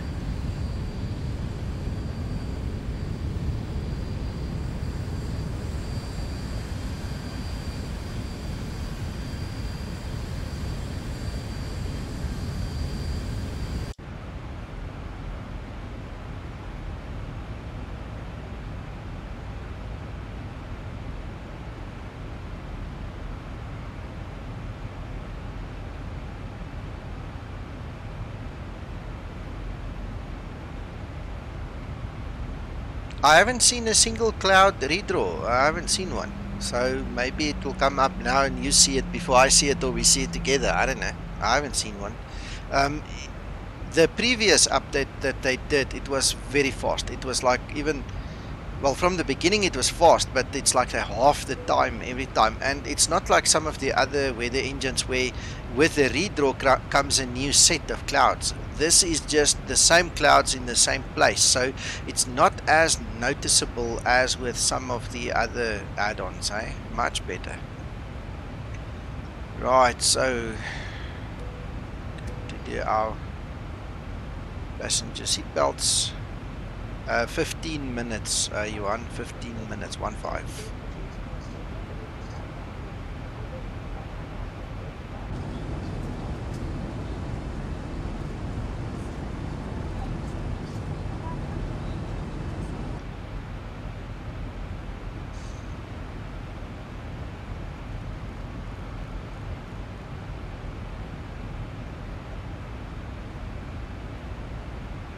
Liam, yes, definitely.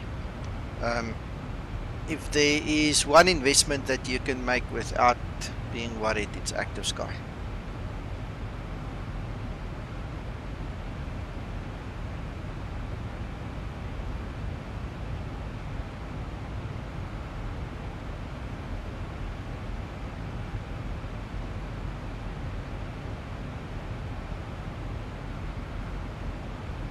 No, the update is a manual download. You have to go to the Hi-Fi Sim website, select Active Sky for XP, and then grab the latest version manually and install it manually. Right, so here's top of descent. Ah, Johan, it's worth it.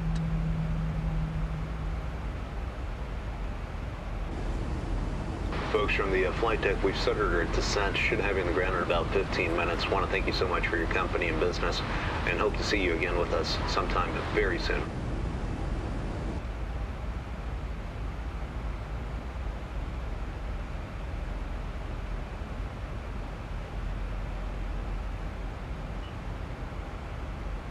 Thank you, Felix, for dropping in. Have a nice day, nice weekend. Hope to see you soon.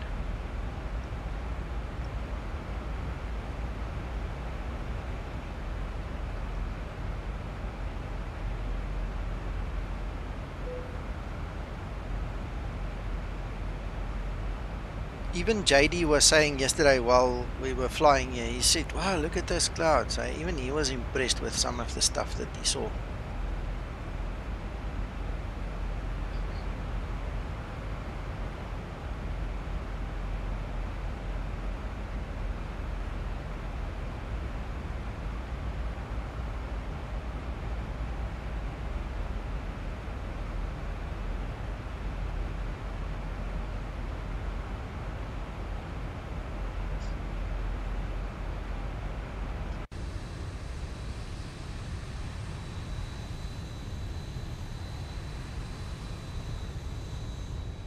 Man, this looks like a wall of clouds we're flying into. Goodness gracious.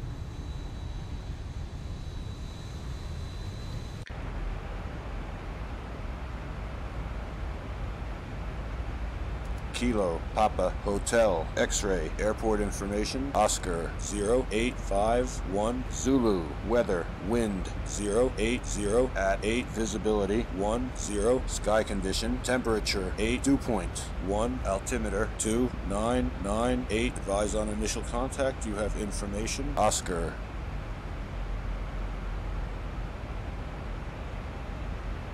Kilo, Papa, Hotel, X-ray, airport information, Oscar, 0851, Zulu, weather, wind, 080 at 8, visibility, 10, sky condition, temperature, 8.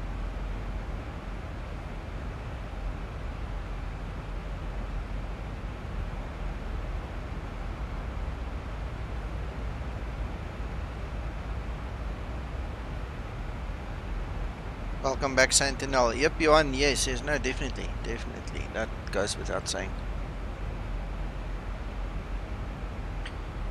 Liam, what you see here, the cloud textures and the sky colors and everything, this is FS Enhancer running. It's free. The Active Sky that you buy comes with 2 cloud sets only. The one is high quality and the other one is high performance. I have not even bothered to look because I love my clouds and my sky and everything else that I've got here. So it's up to you, my friend. It's up to you what you want to do. But what it comes with is very limited. It's obviously being sold as a weather engine / injector. It's not sold. There's a redraw, guys. So it's not sold as a whole Rex type of a product. You know, it doesn't come with ASCA yet. The ASCA still needs to be developed and then come over. So, Johan, I hope you saw that redraw over there. And now we can go to our QNH.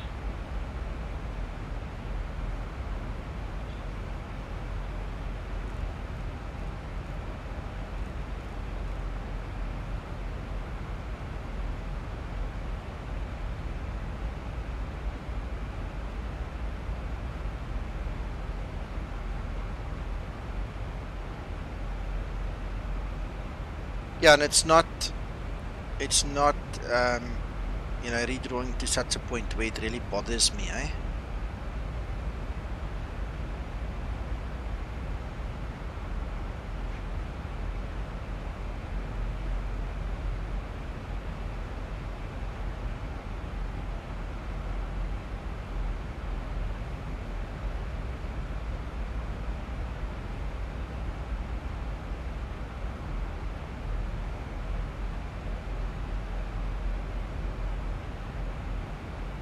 Okay, so we're taking this down on the normal VNAV. We're not worried about the little bit of speed that's accumulated there. The aircraft will compensate, and what it doesn't compensate for, we'll compensate for at about 11,000 foot, just to make sure that we stay on speed for the speed restrictions at 10,000 feet. So we're not worried about that.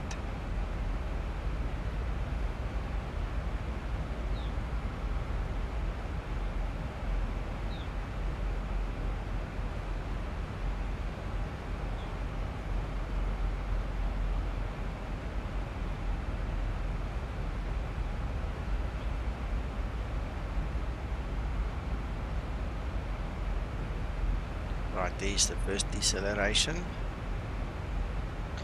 Exactly. You only use speed brakes in emergency situation, like when the speed really runs away with you. If you're above 10,000, otherwise you let it go. The VNAV is clever enough to handle the speed without ripping the wings off.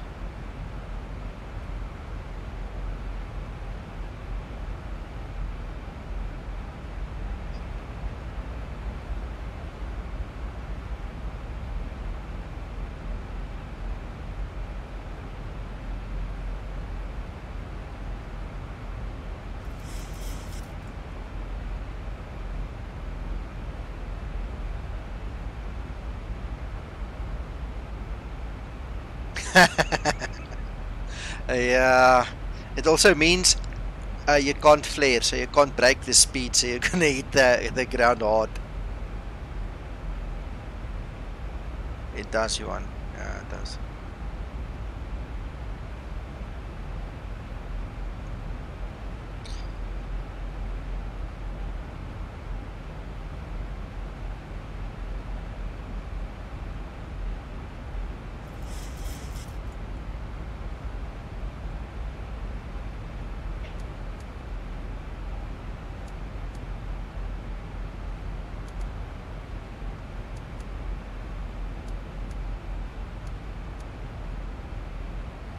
And Johan, this is the first time that I actually noticed this fuel flow.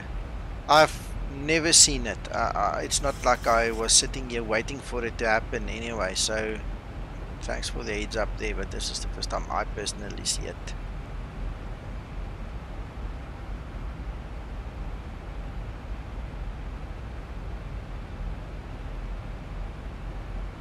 Alright, so now I'm going to use this famous speed brake because we're getting very close to 10,000 now. It will be nice and just help the aircraft slow down a little bit.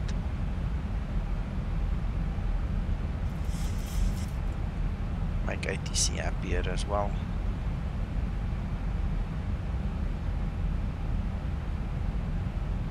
I know he said so.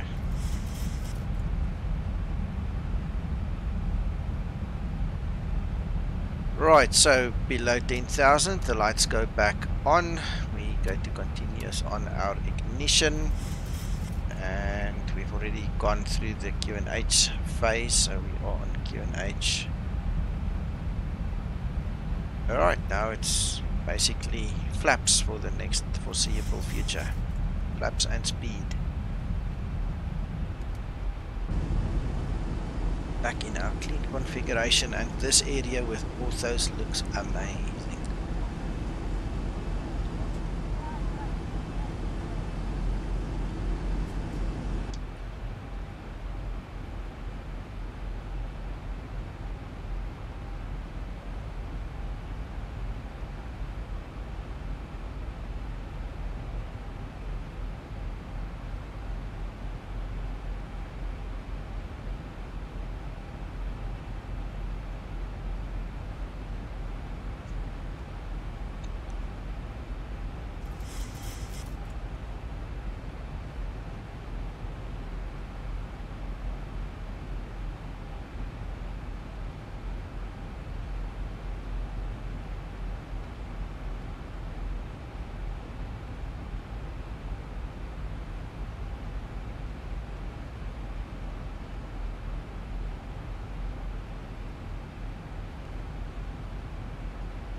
And for those of you guys who are using Web FMC, I was just sitting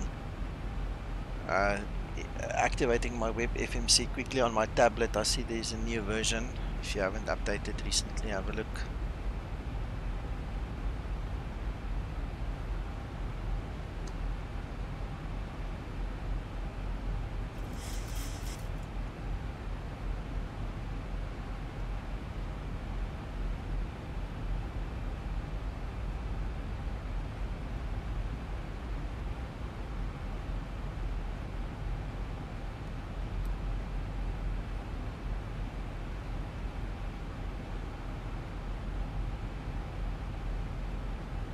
Alright, so there is the approach we were talking about. We're almost on that localizer and on the glide slope, so there's no need to go VR lock there. We can just hit the approach button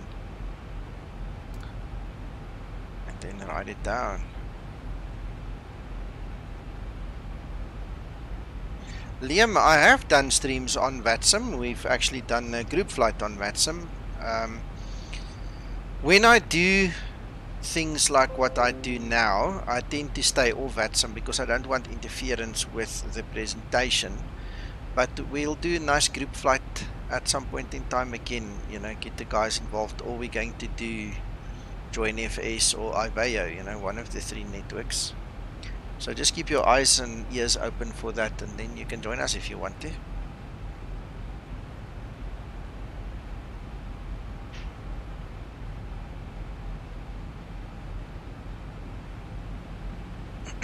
Okay, we've got 16 miles to go.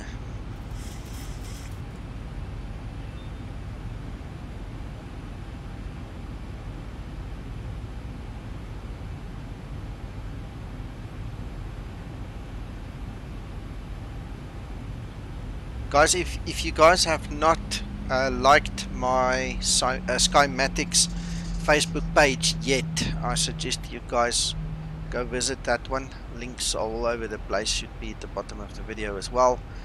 and then I'll just communicate with you guys through there, and we'll set up some group flight or something.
Flight attendants, prepare for landing, please.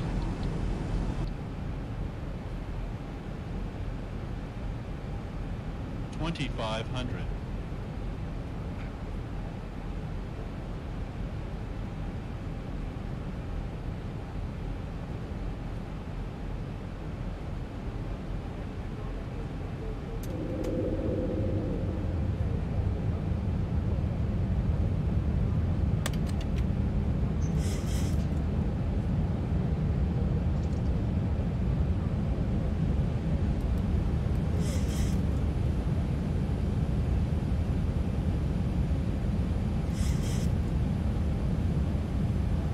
Right, for the landing checklist, we have to keep our eyes on the flaps. We need to go to flaps 30. We have our speed brakes armed.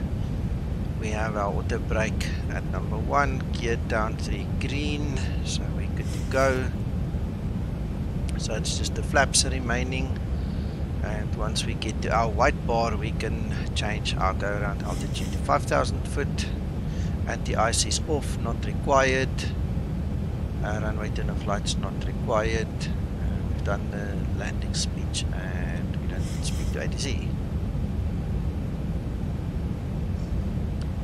Alright, this is our white bar that's coming up here. When you see that, you can change your altitude without fear that the aircraft's gonna bolt out of its little gauge there. 1,000 feet, stabilized, using approach altitude set. Alright, then we can slow down a little bit more.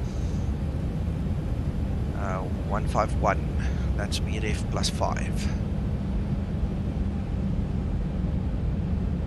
Approaching 07 left.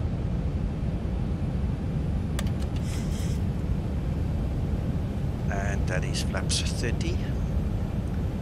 So we are cleared to land, and just waiting on that ILS. There we go. 500.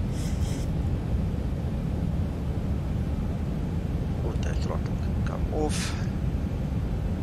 400. Approaching minimums. 300. And we'll take it from here. Minimums. 2.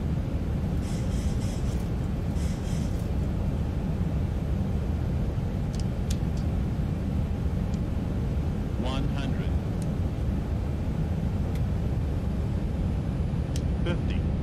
40. 30. 20. That's 10. a bit of a deep landing.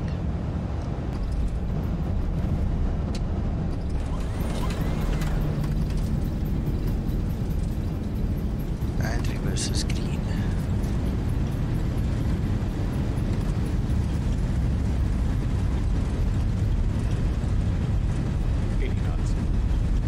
Alright, auto brakes off, spoilers retracted, and we can just kill our reversers. Donkey. Alright, so okay, to clean up, we're going to retract our flaps. Speed brake is out of the way, and auto brake we got just now. There we go.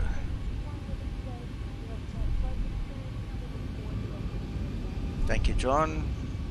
Alright, we're going to taxi this way. So, if we are off the runway and out of the way, we can do the rest of our checks.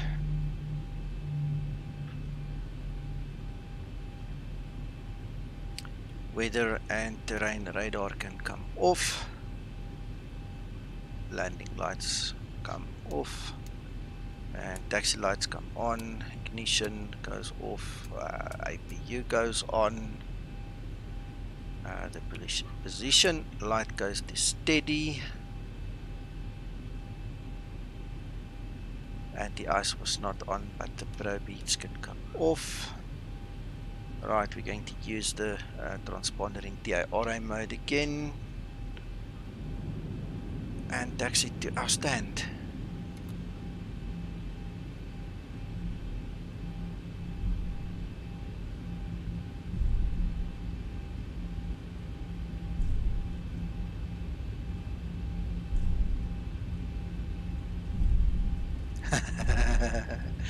Thank you, Sentinel. Practice. Practice, my friend, practice.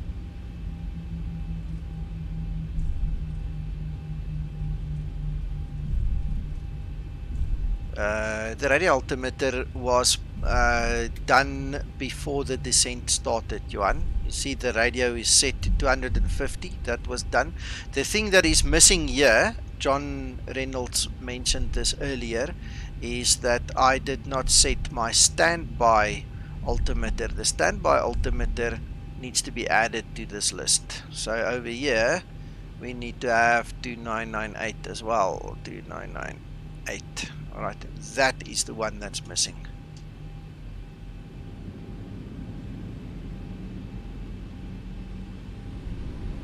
Alright, so for taxi we can get rid of the taxi light so we don't blind the poor people in front of us.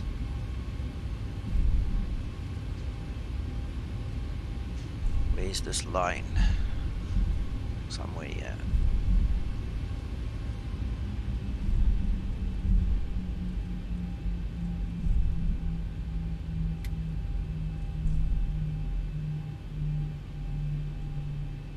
Alright, slowly does it.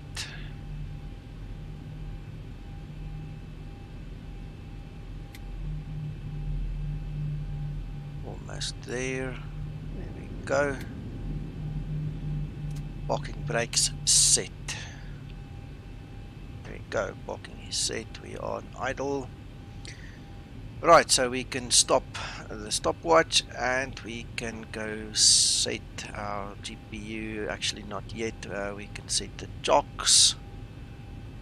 Right, then APU generators can come on. Then engine bleeds 1 and 2 needs to be removed. Isolation valve comes open. Then we switch the APU bleeds on. Chimes and seat belt goes off.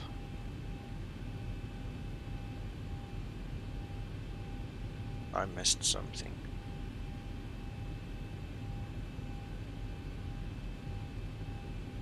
The engine start levers. I thought I missed something.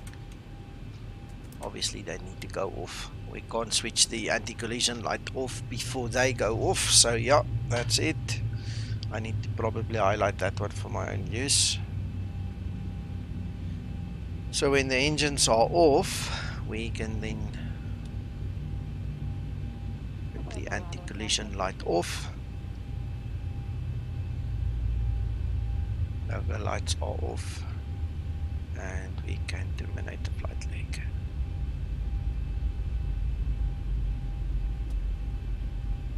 Alright, let's call ground services.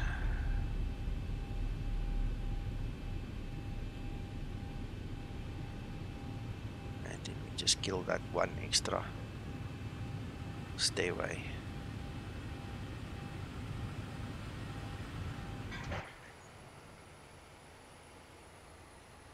And we can open the doors. Control 1, 2, 3, 4, 5, 6. Those are my shortcut keys. So I use Control 1, Control 2, Control 3 up to 6. And that opens the 6 main doors, including the 2 cargo doors.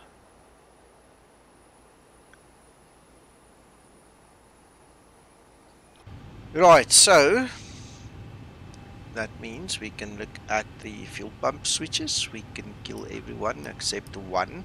So it's your choice whether you take which one you take over there. And there's an interesting story behind this. Yeah, thanks, Jan. The proper one to use because of design is the aft one. The proper one to use because of the fact that you feel sorry for the ground crew is actually the forward one, because this one is apparently a bit of a problem to get to. Okay, so the guys don't like working on that one, and if it breaks because of the excessive usage, then it's a problem. So what the guys do is they usually take that one, simply because it's easier to get to and do service or to replace. Okay, so but either or, you can use one of them, the rest of the pumps go off. Then we look at our cabin utility, in-flight entertainment, and we look at those 2 guys over there. Our engine hydraulic pumps comes off. Electrical hydraulic pump, sorry. Your dumper should go off on its own, otherwise you switch it off. Then we have to connect the ground power now. That's a good one. Connect the ground power, make sure it's on the bus. Then we get rid of the APU bleed switch, and then we switch off the APU. The sequence is very important because you don't want a back push, backwash, whatever you want to call it. You don't want to blow the thing up, so you need to kill the bleed before you kill the device.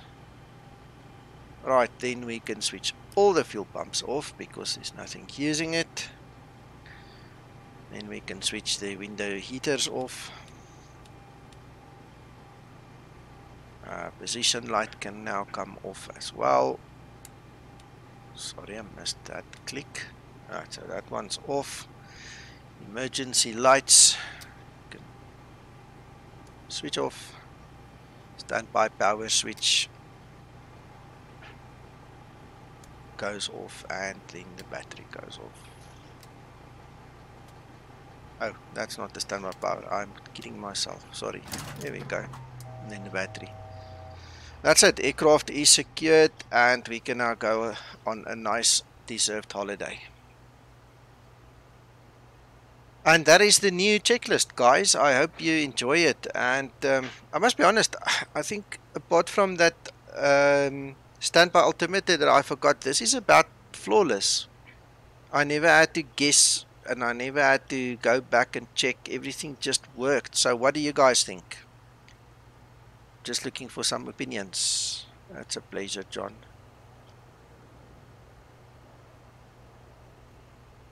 Yeah, it brings a bit of an extra spin into the flight simulation. I mean,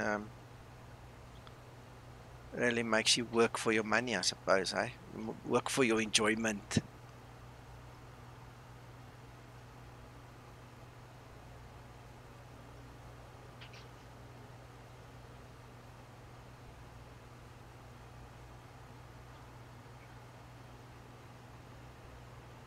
Thank you guys for sticking out all this time. I reckon it's about 2.5 hours. I haven't checked. Let's see. Yeah, it's just over 2 hours. And I'm really glad that you stuck it out with me, man. This really makes me feel good that you guys are so interested. Liam, the checklist is almost identical. The checklist, or the real world one that I've got, is from Delta Airlines. It's not so much actually a checklist, it's the actual operation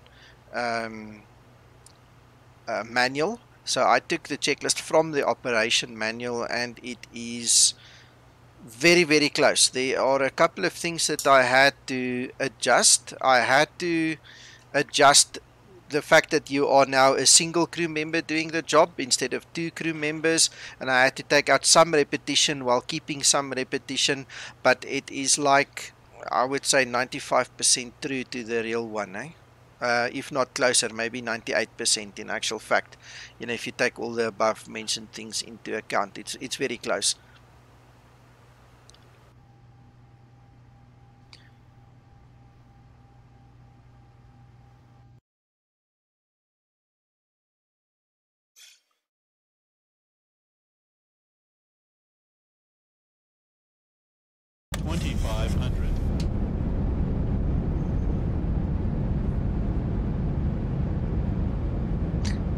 Excellent. Just make sure that you are subscribed to some of the groups. Dobby, just hold a second. I can hear you talking to me in the background. Hold a second. David? You're looking for me? Yes. I'm just watching a replay. But you're welcome. You can talk to me. I just want to quickly give you a file, and would you be prepared? Would you be prepared to restart at any airport? We can do that. Just go cold and dark. It's just a little test, a little teaser. Okay. Darby, let me just quickly finish the replays. I'm just going to do 1 or 2 replays. Then we'll put it in there, and then we'll quickly look at that checklist. And we'll show the guys what it is that you are working on. Roger that.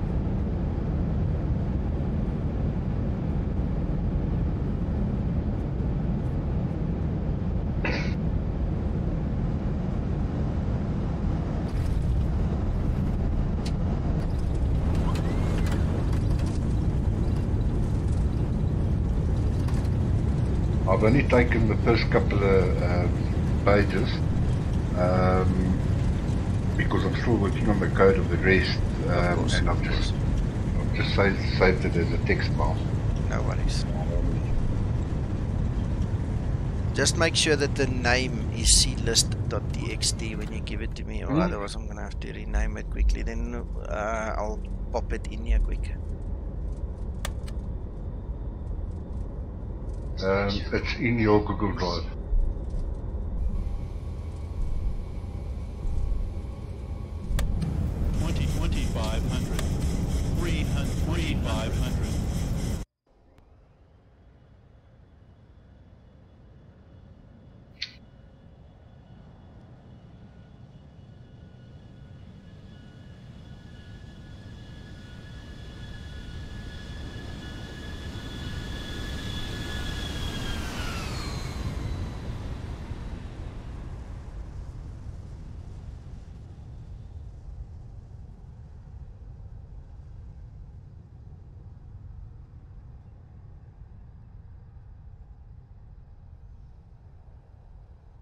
I see the doors are open, the passages are probably getting warm.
What happened to your sim? My sim had to go. Checklist. Okay. Yeah, my Didn't have it sim on. had to go down, David, because I need to enable X checklist.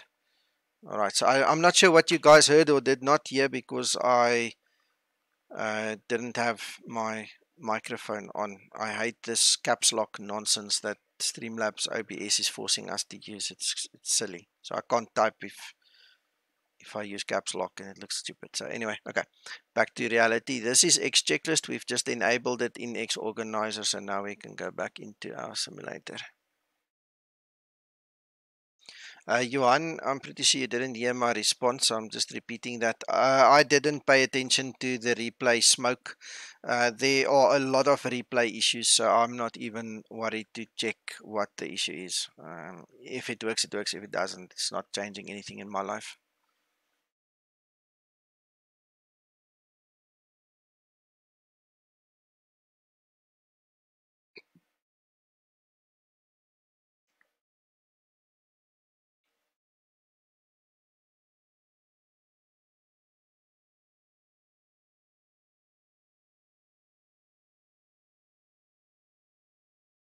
Okay, David, I've got you on voice activation now as well, so sorry about that. I had my hands full. No problem.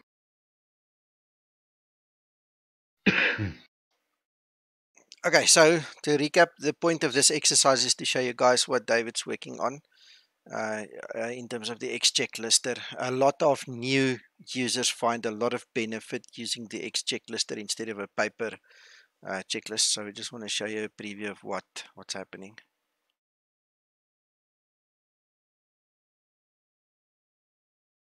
Of course, a lot of little things have got to be approved by you and by Zibo as well, but I'm trying to make it as user-friendly.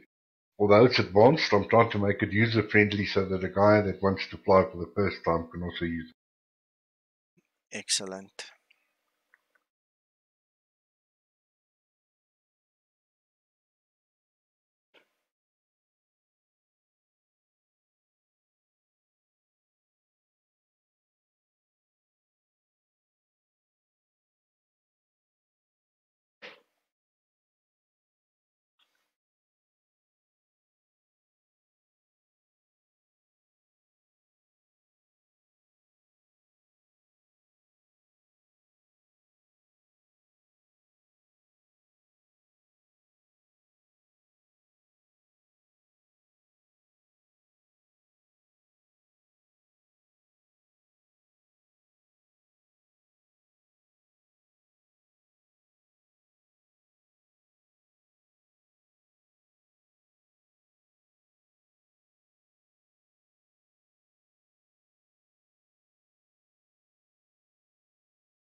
Right, guys, so just a quick note. This is a work in progress. I'm pretty sure me and David are going to work a little bit more on it before we actually release it, but we just want to show you.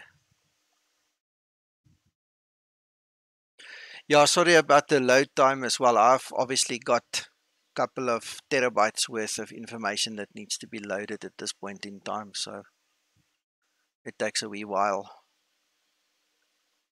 At least you can see my little jar design A320 in the background. I mean, something to look at.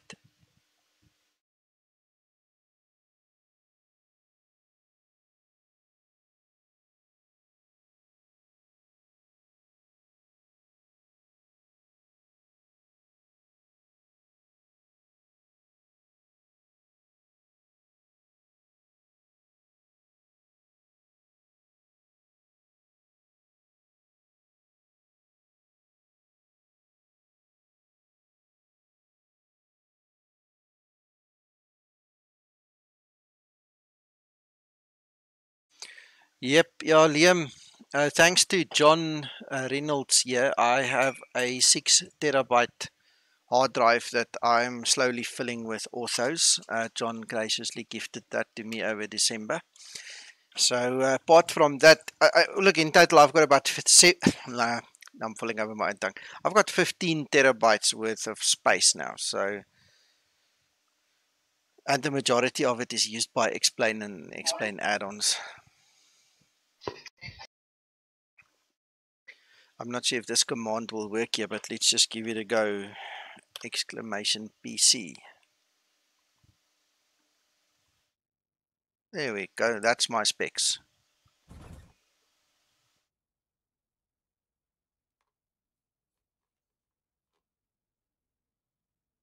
Right, so I'm just going to give it 10 seconds and then switch over to Zibo.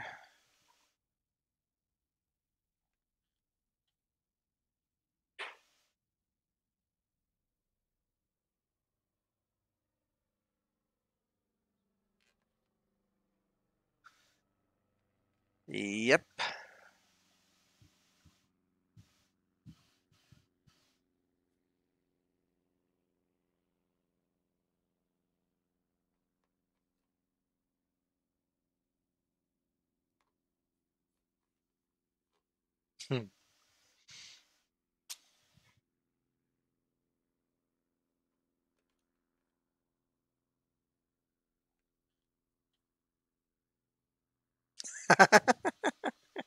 ZX Spectrum.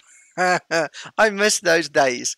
You know, I was what 13, 12 or 13 when my dad bought me the ZX Spectrum, and I remember so well. We would switch the tape on, you know, for whatever game we wanted to play. Then we would take our rugby balls or the cricket bat and the ball, and then we would go play outside. And you know, half an hour later, we would come and check if that thing was loaded. Times sure have changed.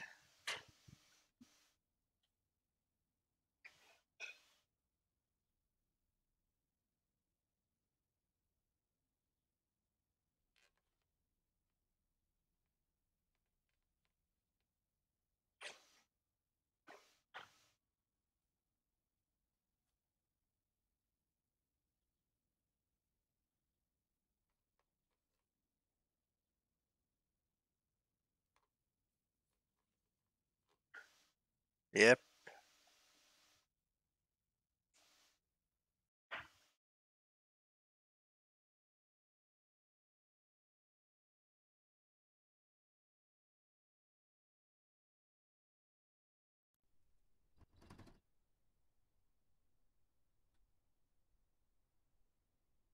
Right, guys. So this is the X checklister. All right. So what happened was the creators created it.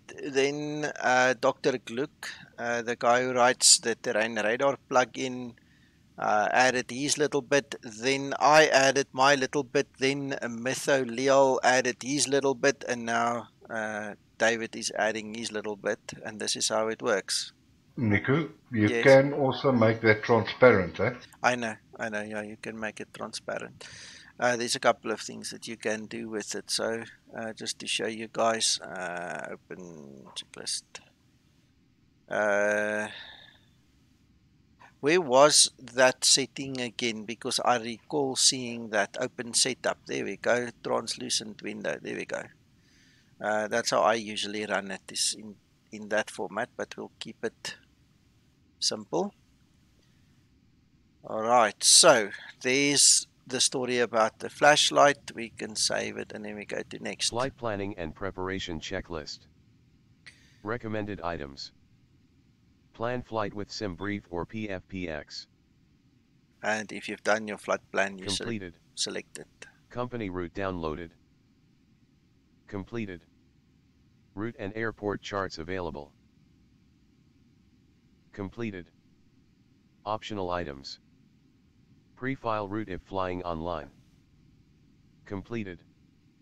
Aircraft preparation procedures. Chocks. Aircraft secure. don't think Check. we have it, but that's irrelevant. Request ground power.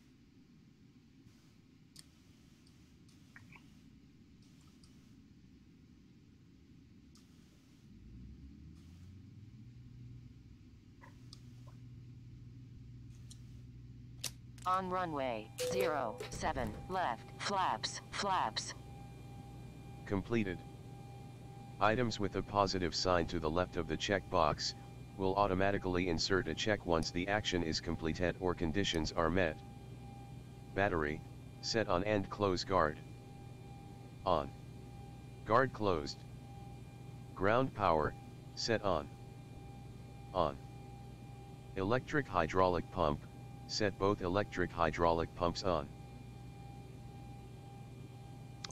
Okay, David, we're going to have to discuss this, but I think I told you already this was due to a code issue that we had to do this, but we can change this later. Parking brake, set on. Set. Optional items. Doors.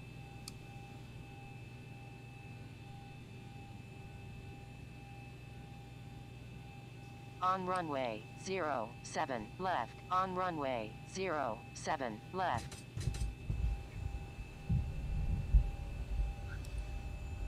Right, guys, so this is basically how it works, and every time you are done with an item, you just tick it off. Opened. Doors. Start loading and cleaning. I'm not going to press that button. You get the Completed. idea. I'll just stop it here. So All basically, ground services. the whole checklist that I made previously is available in this format already. It's very similar, so you can get that from my private hangar. If you click the link below and you go to the Zibo checklist, you'll see there's a little file called clist.txt that goes into your Zibo aircraft folder, and then all you need is the X checklister plugin to run it for you. Alright, then obviously now that was the and accompanying the old checklist. So David is now making this one for us, enhancing it to match the new checklist. You know, so you can then obviously go through all the motions, Completed. and by the time you get to the last page, you would have completed your flight. You know, so it's all interactive. You hear voice communications in response to what you have to do or have done. And I think especially for new guys learning to fly the aircraft, as long as you can figure out where the things are, this is a brilliant idea. You know, the alternative obviously is, you know, we just do this. Oh, I closed that other checklist now, so it's gone. It's not here anymore.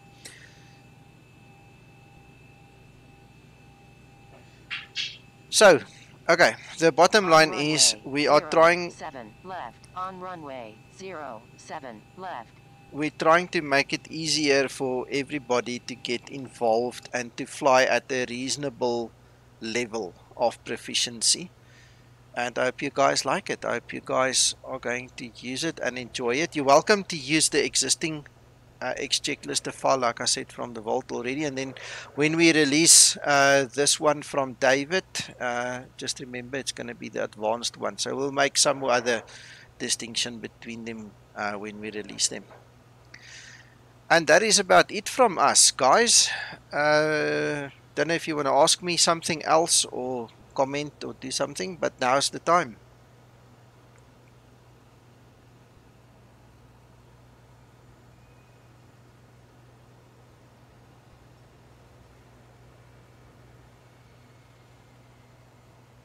If you guys are happy, then I'm happy, and then we can call it a day. And if everything goes well, I will try my best, but I'm not promising. I'll try and see if I can do another flight this evening. Maybe we can do some more technology demonstration for you or something. Otherwise, we'll see you tomorrow or next week. Great stuff. Thank you, John. Thank you, Liam. Thank you, everybody else whose names I cannot see. It was awesome having you guys here. Bye-bye until the next time.